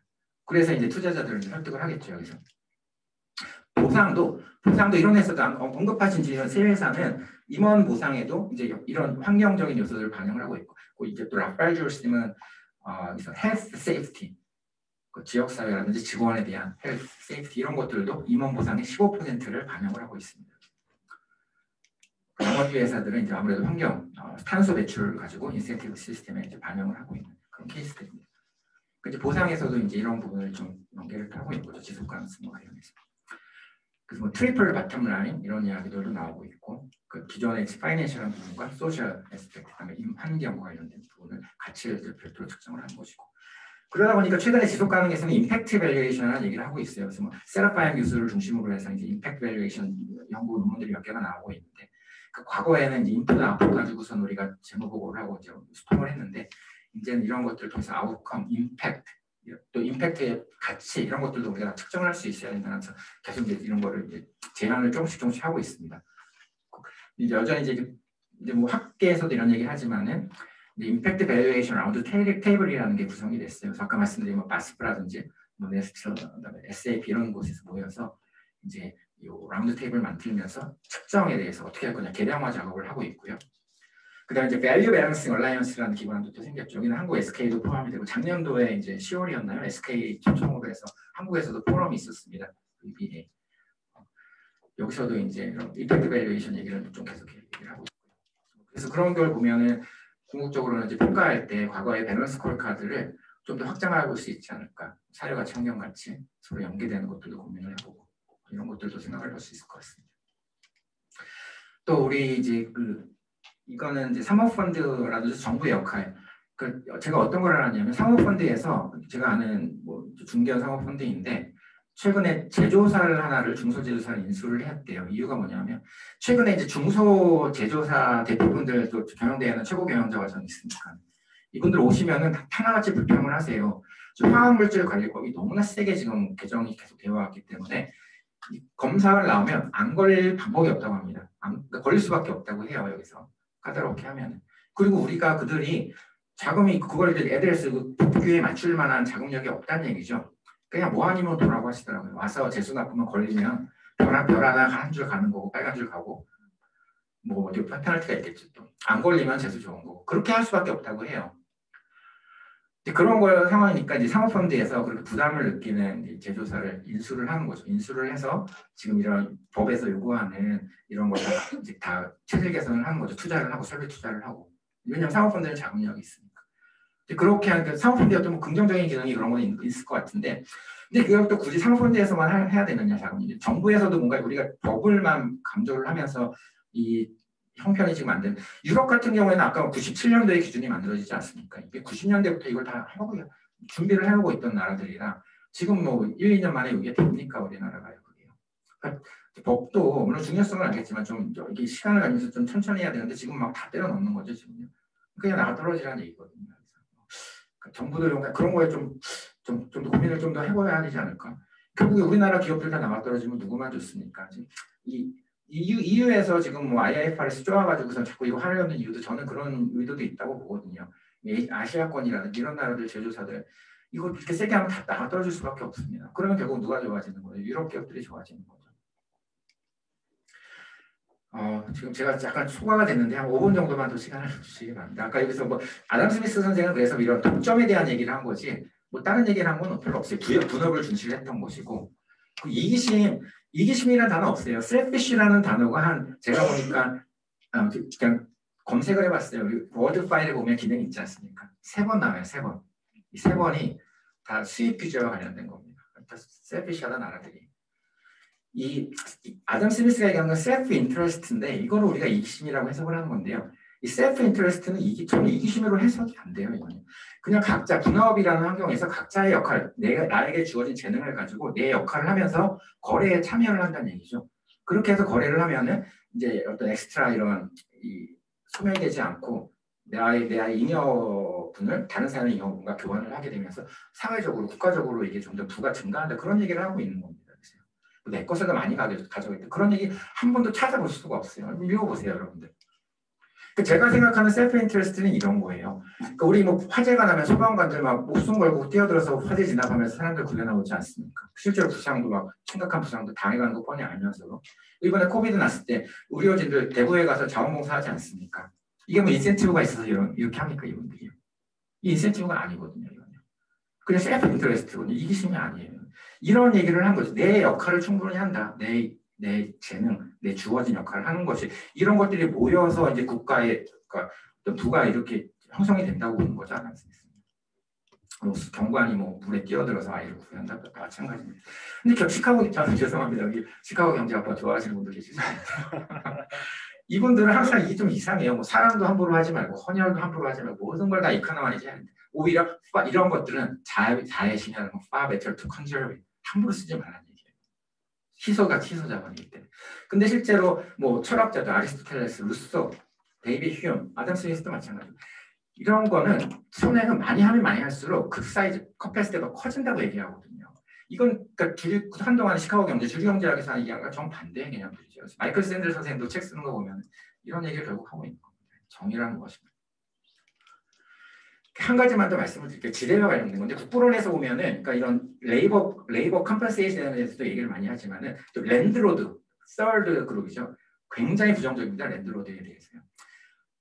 영국 경제에 기여하는 바가 하나도 없어요. 땅 빌려주고 나서 왜냐하면 이 렌트라는 거는 시장에서 형성되는 것이 아니에요. 시장 가격이 아니다라고 봅니다. 아담 스미스는 뭐냐? 요 경작을 해서 농부들이 아니면 또 인플로이어들이 다 여러 가지 고민을 하고 투자를 해서 새로운 경작물을 개간을 하고 밭을 가고 해서 이제 생산성이 향상되잖아요. 그럼 이 이익이 창출된 이익이 어디로 갑니까? 아담 스미스 선생님은 모든 이익이 다 랜드로드한테 간다. 왜냐하면은 야, 너네 생산성이 좋아지네? 렌트 더 내. 더 못 내? 그럼 나가. 이렇게 얘기하는 거죠. 랜드로드들은 기존에 이미 뭐 영주들 같이 먹고 사는데 수십 년 부담이 없는 사람들이에요. 그래서 한 해에 땅을 노린다고 아무 뭐 데미지가 없는 사람들이죠.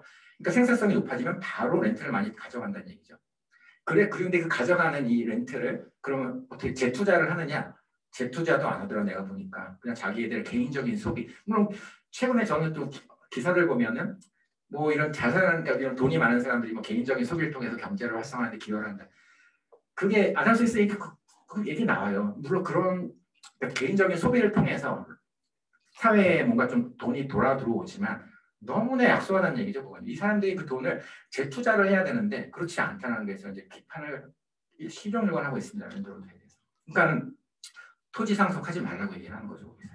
아담 스미스가 그 주장을 합니다. 토지 상속하면 안 된다. 왕좌의 게임이라는 미드가 있었는데요. 여기 보시면요. 여러분들 그 시즌 5 지나고 6로 넘어가면서 에피소드가 10화에서 7화가 줄어들었다고 해요. 저 다른 교수님께 들었는데 그 이유 그러면서 얘기를 하다 보니 알게 된 건데 그 이유가 뭐냐면 시즌 5가 끝나고 나서 이 배우들이 이제 많이 더 달라. 출연료를 많이 달라. 그래서 지금 3억 원 정도에서 11억 원, 회당 11억 원까지 올라간 거죠. 그러니까 제작사에서 이게 감당이 안 되는 거죠. 주연 배우들이 많은데 이들한테 한꺼번에 이렇게 4배 가까이 올려주려다 보니까. 자, 그러면 이제 여기서 이제 제가 좀 학생들한테도 질문을 던졌었는데 이게 웨이즈입니까? 렌트입니까? 여기서요, 이게. 그래서 저는 이게 렌트라는 생각이 드는 거죠. 그러니까 모든 사람이 다 콜렉티블리 드라마를 만들었잖아요. 아까 처음에 제가 맥이 이분 말씀드렸죠. 모든 사람이 같이 작업을 해서 유명해졌어요. 그럼 이익이 창출했으면 같이 뭔가 좀 쉐어가 메커니즘이 돼야 되는데 자, 이 사람들은 렌트가 있는 사람들이고 내가 빠지면 어떻게 랜드로드들이 하는 일을 그대로 하는 거죠. 그래서. 그러니까 제작사가 10화까지 못하고 소비자들, 시청자들 피해를 보는 거고 제작사 피해 모든 사람 다 피해 보는 거예요. 소수의 렌트를 주장할 수 있는 사람들이 있음으로 해서. 근데 이 밑에 있는 가수 이분은요, 제가 잘 모르지만 이제 예전 컨트리송 가수인데 이분은 뭐 BTS나 이런 애들이랑 달리 공연을 할 때마다 티켓 가격을 굉장히 누구나 와서 살 수 있는 티켓 가격을 매겼다 합니다. 그러니까 또 시카고 경제학자들이 바보 아니야 이렇게 얘기를 하죠. 근데 이분은 내가 유명해진 게 누구 때문에 유명해졌냐 하면 그 블루칼라의 워커들이 내 노래를 좋아줬고 그래서 내가 유명해졌고 그 나의 가치는 그 사람들로부터 창출이 됐는데 내가 이제 와서 그 사람들한테 어떻게 높은 가격을 매기면서 공연을 하느냐. 렌트를 거부하는 사람이죠, 이분은요. 이런 얘기를 또 아까 말씀드린 메이커스 앤 테이커스에서 똑같은 얘기가 나옵니다. 애플 니네들이 뭐 사회에 기여한다 막 백날 그렇게 떠들고 다니지만 니네들 혼자서 다 했어 그거를. 여러 가지 설명을 하고 있어요. 모든 사회적으로 이런 것들이 기업에 모여서 니네들이 그렇게 하는 건데 왜 니들만 잘했고 다 그것이 다 주주의 몫이냐 이렇게 얘기를 하고 있는 거죠. 그러니까 동의가 됩니다. 저는 이런 그러면서 이런 얘기도 하거든요. 니네들 그리고 뭐 이렇게 돈을 버는 것들 중에 대부분 또 막 이렇게 자사주 사잖아. 주주를 위해서 주가 떨어지는 거 방지하려고. 여기 이 책에 따르면 2004년 이래 미국 기업들은 무려 7조 달러의 자사주를 매입했다고 합니다. 수익의 절반에 나가는 규모라고요. 이게 주주자본주의의 어떤 맹점이죠 여기서요. 투자를 하는 게 아니고 그냥 주주를 위해서 다 돈을 쓰는 거예요. 그냥. 그 스티글리츠라는 또 노벨상을 받는 이런 분들은 또 이제 여기에 대해서 굉장히 또 챌린지를 하는 거죠. 그래서 그 주류 시카고 경제학파에 대해서 이분도 사실은 뭐 곧 신고전주의학파 경제학자이긴 하죠. 스톤리께서 인건비는 비용인가 투자인가 이 책도 저는 이 책을 보면서 이 Rewriting the Rules of the American Economy 이 책을 보면서 한 줄 한 줄 그냥 공감이 안 되는 부분이었어요. 그래서 저는 이제 존경합니다. 스티글리츠 이분을 한번 여러분들 읽어보세요. 경쟁사 협력업체 극복의 대상인가. 주주도 기회행동 기회주의 주주도 주인도 기회주의적이다. 평균 주식이란 나오잖아요. 예. 그러니까 세계에서는 어떻게 보면 설국 열차를 탄 거죠. 여기서 칸을 나눠놓고 오로지 투자 이런 펀드를 내는 사람들 특히나 투자자 재무제표도 어떻습니까? 다 지금 투자자의 초점에 맞춰진 재무제표거든요. 이제서야 이제 뭐 지속가능 보고서를 요구를 하는 거죠. 아마존의 이제 이 제프 베조스 CEO죠. 그래서 이 프린스턴 이제 학사인데 졸업식 가서 이런 영상을 그렇게 길지 않은 영상이 있는데 또 읽다 보니까는 들어도 이분도 좀 생각이 있으신 분이고요. That it's harder to be kind than clever. 여러분들 해당하는 거죠. 여러분들 다 똑똑하지 않습니까? 그런데 kind하기가 어렵다. Cleverness is a gift. Kindness is a choice. Will you be clever at the expense of others, or will you be kind? 다른 사람의 비용으로 해서 내가 이득을 취한다는 게 렌트거든요. in the end, we are our choices. 여러분 이제 죽는 나가서 한번 돌아보세요. 그래서 다른 사람의 엑스를 스킹을 해가지고서 만족스럽게 내가 죽는 것인지. 그러고 이제 노래 가사나 어떻게 보면 이제 요새는 이제 이런 쪽으로 자꾸 고민을 하다 보니까 심지어 노래 가사도 이런 것만 들리는 거예요. 그 서클 오브 라이프가 이제 라이언 킹의 주제가 엘튼 존 부르신 여기 이런 가사가 있어서 놀랐습니다. You should never take more than you give. 네가 준 것만큼 받으려고 하지 말고. 리얼 생태계에서도 이런 차에 어떤 경제 생태계도 그래야 되는 거 아니냐. 예, 이것으로 마치도록 하겠습니다. 예, 교수님 감사합니다. 처음에 주주 자본주의에 대한 챌린지로 시작을 하셨고 이제 끝날 때는 정말 또 철학적 질문, 또 인생에 대한 어떤 새로운 고민을 하도록 해주신 것 같습니다. 정말 우리가 기존에 가지고 있었던 어쩌면은 아까 시카고학파 뭐 주류라고 생각하는 시카고학파 경제학에 대한 어떤 새로운 관점, 또 챌린지, 또 여러 가지 증거나 사례를 가지고 그 주주 자본주의를 가지고 있는 문제점에 대해서 또 최근의 경향에 대해서 얘기를 해주신 것 같습니다. 굉장히 많은 가르침이 된 것 같습니다. 시간이 좀 지나긴 했지만 그래도 혹시 우리 질문이 있으면 질문을 뭐 하나 두 개 정도만 받고 끝내도록 하겠습니다. 혹시 질문 있으신가요? 일단 그럼 제가 먼저 하나 질문을 말씀드린 것처럼 뭐 굉장히 저도 생각을 많이 하게 된 것 같은데 근데 이제 이런 건 것 같습니다. 아까 도덕감정론 얘기하셨지만 이제 제가 이해하는 아담 스미스, 제가 읽은 도덕감정론은 그러니까는 아담 스미스가 생각하는 인간이라는 거는 거기에 보면 이제 자기 내면에 객관적인 심판자가 있고 그렇죠. 그래서 그 객관적인 심판자가 외부의 다른 사람들이 생각하는 그런 심판자보다도 오히려 더 우위에 있는 경우가 있다. 그래서 뭐 거기에 보면은 뭐 현명한 사람과 뭐 비겁한 사람의 얘기가 나오면서 그래서 어쨌든 제가 드리려고 하는 질문은 아담 스미스가 생각했던 인간이라는 거는 개인의 어떤 양심이 있고 그 양심에 따라서 뭔가 행동을 할 것이다. 그래서 그 양심에 따라서 과도한 뭔가 다른 사람들한테 피해가 가는 일은 안 할 것이다라는 그런 좀 믿음이 있었던 것 같아요. 근데 이제 지금 이제 여러 가지 보상이나 뭐 이런 문제들을 얘기를 하시면서 그래서 이렇게 컨디셔널하게 뭔가 보상을 해주는 것보다는 어쩌면은 좀 인간적인 측면에서 또 어쩌면 좀 자비적인 측면에서 그냥 주면 사람들이 그거를 고맙게 생각하고 인플로이들이 고맙게 생각하고 열심히 일을 할 것이다. 이제 이런 생각이잖아요. 그러니까 그거는 어쩌면 이제 아담 스미스가 가졌던 그런 양심이라든지 기본적인 공정한 심판자, 우리가 가지고 있는 마음속에 있는 공정한 심판자와 같은 이제 그 맥락인 것 같은데, 근데 이제 실제로 인간들이 행동하는 걸 보면 지금 아까 왕자의 게임 같은 것들 얘기를 하시면서 우리가 보는 거는 사실 그렇지 않은, 그러니까는 굉장히 뭐랄까요, 그런 제도를 뭐 어떻게 보면 어뷰즈하는 거고 어떻게 보면은 어떤 극단적인 그런 자기 이익을 취하는 행동들을 사실은 많이 그런 사례들도 많이 보지 않습니까, 그렇죠? 그런 뭐 또 언론의 기사라든지 이런 거 많이 보는 것 같은데, 그러니까 이게 이제 저는 어떻게 보면은 뭔가 확률의 문제인가 아닌가. 그러니까 인간을 좋은 사람, 그런 양심이 있는 사람, 그래서 그냥 무조건적으로 주면 잘할 것이다. 하지만 그 예외가 이런 예외들이 있는 문제점들이 있다라는 그런 이제 가능성과 인간은 기본적으로 뭔가 스스로 이런 극단적인 이익을 취하는 그런 경우가 있으니까 이거에 대해서 뭔가 계약을 하고 컨디션을 만들고 막 이렇게 하는 게 그리고 또 그거를 아까 처음에 말씀드린 그런 무조건적인 보상에 대해서 그걸 또 어뷰즈하는 그런 사람들이 있을 수 있는 가능성, 그 두 가지 이제 도대체 어느 게 이제 모조리티 인간의 모습이냐, 이제 이런 것들에 대한 좀 철학적인 질문이라는 생각이 들거든요. 근데 이제 제가 질문이 좀 길어졌는데 어쨌든 최근에 자본주의가 점점점 이제 발전하면서 그런 경향이 조금 더, 그러니까 인간이 더 점점 그런 양심을 잃어가는 거가 강해지고 있다라는 그런 observation을 좀 가지고 있거든요.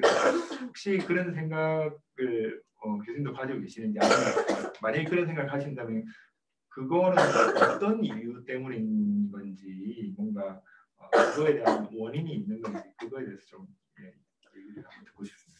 그럼 사람이라는 게 본성이 뭐 저도 그렇고 뭐 약점도 많죠. 약점도 많고 뭐 이렇게 좀 못난 모습도 많고 이렇게 말씀을 드리지만 뭐 저도 렌트 시킹을 할 수가 있겠죠. 어느 순간 뭐 어떤 저도 모르게. 그리고 또 시대에 따라서도 뭐 사람의 본성이라는 게 뭐 이렇게 크게 달랐을까 예전과 지금 오늘날과 뭐 그런 생각도 그렇게 다를 것 같지도 않다는 생각이 하는데 문제는 뭐냐면은 제가 아까 말씀드린 이러한 주류 경제학에서 이런 걸 너무 그동안 정당화해 왔다는 거죠. 최소한 정당화하는 건 아니지 않나. 이렇게 제가 실제로 경제학과에 있는 교수님들과도 질문을 던져보면은 이런 렌트에 대해서 거의 거부감이 없으세요. 당연한 거 아니에요. 희소성의 가치가 있으면 그 사람들이 당연히 그걸 주장할 권리가 있다고 이렇게 보시거든요. 그러니까 그런 것들이 어떻게 보면은 그러한 생각들이 이 대리인 이론이라든지 주주 자본주의에서 생기는 게 아닌가. 그런 생각이 들고 그래서 우리가 약간 그런 것들은 좀 톤다운해야 되지 않나 그런 얘기를 뭐 너무나 당연하게 경제학자들도 얘기를 하니까 우리 학생들은 저도 사실 그런 얘기를 듣고 자라온 세대죠. 그러니까 그런 걸 당연하게 생각을 한다는 측면이 있는 거죠.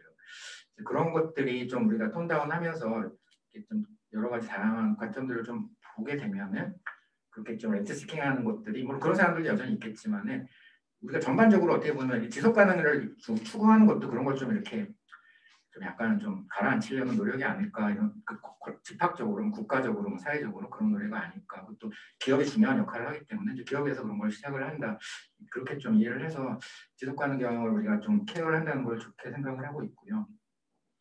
그다음에 도덕감정론 같은 경우에도 저도 이제 다는 못 봤어요. 그러니까 한 반 정도 봤는데 그러니까 제가 느꼈던 임프레션은 그러니까 개인의 양심 말씀하셨는데. 그리고 또 거기서 이제 행복에 대해서도 얘기를 하거든요. 사람들이 어느 순간 행복을 느끼느냐. 근데 그러니까 내가 행복을 느껴서 그렇게 정의를 하고 있어요. 이제 거기 아담 스미스 선생님 그 당시에 이제 사람들을 보면서 그러니까 투영을 한다는 얘기죠. 여기서 다른 사람한테 투영이 돼서 내가 나의 어떤 모습들이 타인에게 어떻게 투영이 되고 그 사람들이 나를 어떻게 바라보느냐. 그래서 내가 다른 사람이 나를 인정을 해줄 때 다른 사람이 나를 인정해주고 내가 다른 사람한테 인정을 받을 때 행복하게 느낀다. 이렇게 우리 그렇지 않습니까? 여러분들 왜 이렇게 죽자사자 공부를 하고 어떤 사람은 막 돈을 열심히 벌려고 하고 그게 왜 그렇습니까? 남한테 인정받기 위해서 그런 거 아닙니까? 다 사회적 동물인데. 그러니까 인정을 받고 싶어 한다는 얘기죠. 그런데 아담 스미스 선생이 하는 얘기는 그 인정받는 게 선행을 베푸면서 인정을 받고 거기서 행복을 느낀다. 그런 부분에 대해서 얘기를 좀 하고 계시더라고요. 여기서. 그러니까 거기서 국부론에도 보면은 우리 예전에 같이 모여서 품앗이하고 그러지 않습니까? 운경사회에서. 그 얘기를 똑같이 품앗이라는 단어는 안 쓰지만은 그러니까 실제로 노동력을 제공하는 사람들은 함께 일을 하면서 서로 돕고 산다. 이거 굉장히 훌륭하다 이렇게 얘기를 하고 있어요. 근데 랜드들은 자기 것만 챙긴다 그러면서 이제 비판을 하고 있거든요. 그러니까 그런 관점으로 이해를 하고 있어요. 그러니까 좀 좋은 영향을 준다 타인들에게. 그리고 사람들이 거기서 이제 거기서 행복을 받는다. 그러니까 우리가 이러한 철학적인 좀 논의가 하면 지금에 있는 그런 것들, 그러니까 퍼센티지를 말씀해 주셨는데 그런 게 좀 더 이렇게 아담 스미스 저는 이제 그쪽에 동의를 하기 때문에 그런 방향으로 조금씩 나가고 기업들도 결국 그런 걸 하는 방향으로 가는 게 지속 가능 경영을 좀 신경 쓰는 것이 아닌가 이렇게 생각이 들고요. 그리고 이제 보상과 관련해서는 아까 이제 굉장히 이제 실렉션 메커니즘을 말씀을 드렸는데 선택을 또 사실 인센티브가 중요한 작동을 하는 이제 영역들이 있겠죠. 펀드 매니저라든지 뭐 이런 분들은 사실 인센티브 중요하지 않습니까? 실적을 내야 되는 당장 그런 사람들이기 때문에 뭐 패션 디자이너라든지 실제로 뭔가 팔릴 수 있는 이런 디자인을 만들어내야 되는 그러니까 이런 쪽에서는 어떻게 보면은 뭐 인센티브도 또 롱텀으로 가는 게 좀 바람직할 수도 있을 것 같은데 어쨌든 인센티브가 충분히 반영이 되는 페이가 나가야 될 것이고 또 어떤 직종에서는 예를 들어서 생산직이다 공장에서 생산을 하는 부분이다 이분들은 뭐 기술 개발을 하는 건 아니죠 항상 루틴한 일들을 하는 분들이기 때문에 거기서 인센티브라는 게 어떻게 좀 우리가 그럼 짤 수 있을까 좀 의문이 들거든요. 그런 곳에서는 그냥 이분들은 안정적으로 자기 일을 주어진 일을 계속 반복적으로 하는 분들은 아닙니까? 그러면은 뭐 샐러리를 주든 인센티브는 약하게 가져가고 그 대신에 이제 프리미엄 없어지고서는 페이를 높게 줄 필요는 없는 거죠. 그 대신에 좀 안정성을 이제 오히려 제공을 해주는 거고 그렇게 직군별로 아니면 하는 일에 따라서 좀 차별적으로 우리가 좀 고민을 해볼 필요 없고 다 모두 인센티브를 해야 돼 아니면 모두 샐러리를 줘야 돼 이런 건 아닌 거고 또 한편으로는 뭐 넷플릭스에서처럼 이게 약간 애매하다 우리가 그러면은 선택권을 주는 거죠. 메뉴를 주고 당신이 스스로 선택을 하시오. 이런 선택권을 주는 것도 어떻게 보면은 직원에게 어떤 자유를 주고 내가 선택한 거에 따라서 보상을 받기 때문에 어떤 컴플레인이라든지 뭐 이런 만족도, 불만족도 이런 것이 좀 떨어지지 않을까 보상으로 인해서 그런 것들도 어떻게 보면은 직원 만족도라든지 뭐 처우라든지 이런 측면에서 볼 때 뭐 ESG 한 부분으로 생각을 해볼 수 있지 않을까 이런 생각도 들었습니다. 그러니까 보상 제도를 메뉴를 정해서 좀 던져주는 이런 얘기도 기업에 계신 분들 보면은 인사관리 쪽에 계신 분들은 굉장히 좀 관심을 기울이시고 또 한 번 더 질문하시고 그러더라고요. 네, 감사합니다. 혹시 뭐 추가적으로 질문 있나요? 네. 교수님 강의 잘 들었는데요. 그러니까 교수님 말씀하시는 거는 이제 쉐어홀더 캐피탈리즘이 너무 지금 극단적으로 됐으니까 이거에 대한 어떻게 보면 대안으로 스테이크홀더 그 캐피탈리즘을 더 이제 그 스테이크홀더 캐피탈리즘의 유용성을 말씀하신 것 같은데요. 그러니까 저는 개인적으로 이 주주자본주의랑 이해관계자 자본주의는 목적이 다르다고 보거든요. 근데 최근에 최근에 이렇게 활발하게 진행되고 있는 ESG나 뭐 사회적 책임 같은 거는 결국에 기업들이 그런 거를 채택하는 이유는 뭐 이런 진짜로 이런 뭐 사회적으로 이렇게 선행을 베풀기 위한 노력 의도도 있겠지만 궁극적으로는 이윤을 극대화하기 위한 목표로서 그런 걸 채택한다고 저는 보거든요.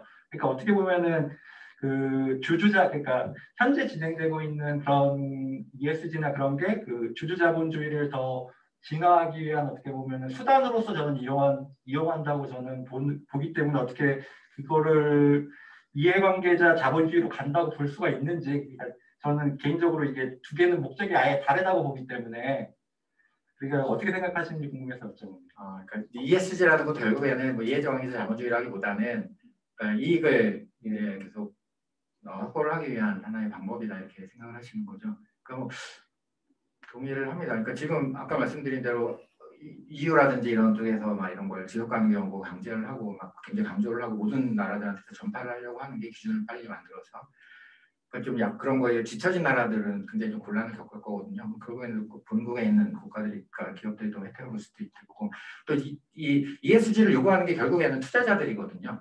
요구하기 시작한 게 투자자들이 먼저 너네들 이런 ESG 관련된 정보를 나한테 좀 알려줘. 그걸 내가 봐야지 투자를 하겠어. 그러니까 투자자들도 결국에는 ESG라는 게 앞으로 나의 이익을 만드는 하나의 좀 중간 과정으로 보는 거죠. 그러니까.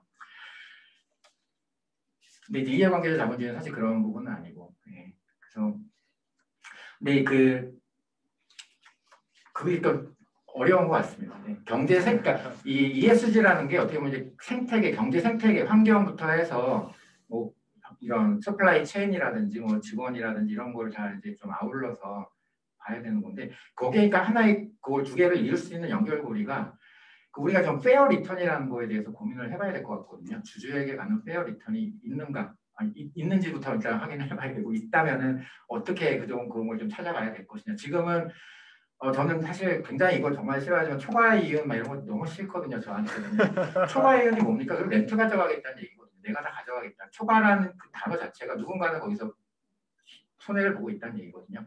그러니까 그 기업의 가치를 초과 이윤으로 평가한다는 그 모델들 다 자체는 결국에는 주주자본주의에서 나온 모델인데 그러니까 결국 그거를 계속해서 우리가 아까도 사실 연구 논문들 보면은 ESG의 효과를 초과 이윤으로 보거든요. 초과 이윤으로. 그러니까 그게 아까 사실은 이게 충돌이 해요. 그래서 이거를 좀 여기서 깨지 못하는 한은 결국에 지금 말씀하신 대로 그렇게 계속 되는 게 아니냐. 그러니까 페어 리턴이라는 걸 우리가 좀 정말 심각하게 고민해야 볼 필요가 있잖아요. 이런 생각이 듭니다. 과거에 뭐 셰플리 밸류 뭐 이런 것들이 있어요. 사실 서플라이 체인에서 이 공급자와 뭐 수요자가 있으면 얘들의 하나가 없어졌을 때 같이 얘가 없어졌을 때 같이 이런 걸 평균적으로 가중 평균해서 쉐어를 그러니까 가치를 나눠야 한다. 그러니까 뭐 어떤 방식으로든지 우리가 좀 고민을 해봐야 되는데 그런 노력이 좀 회계학도 그렇고 너무 없지 않나 이런 생각이 듭니다. 아까 생태계에서도 그렇잖아요.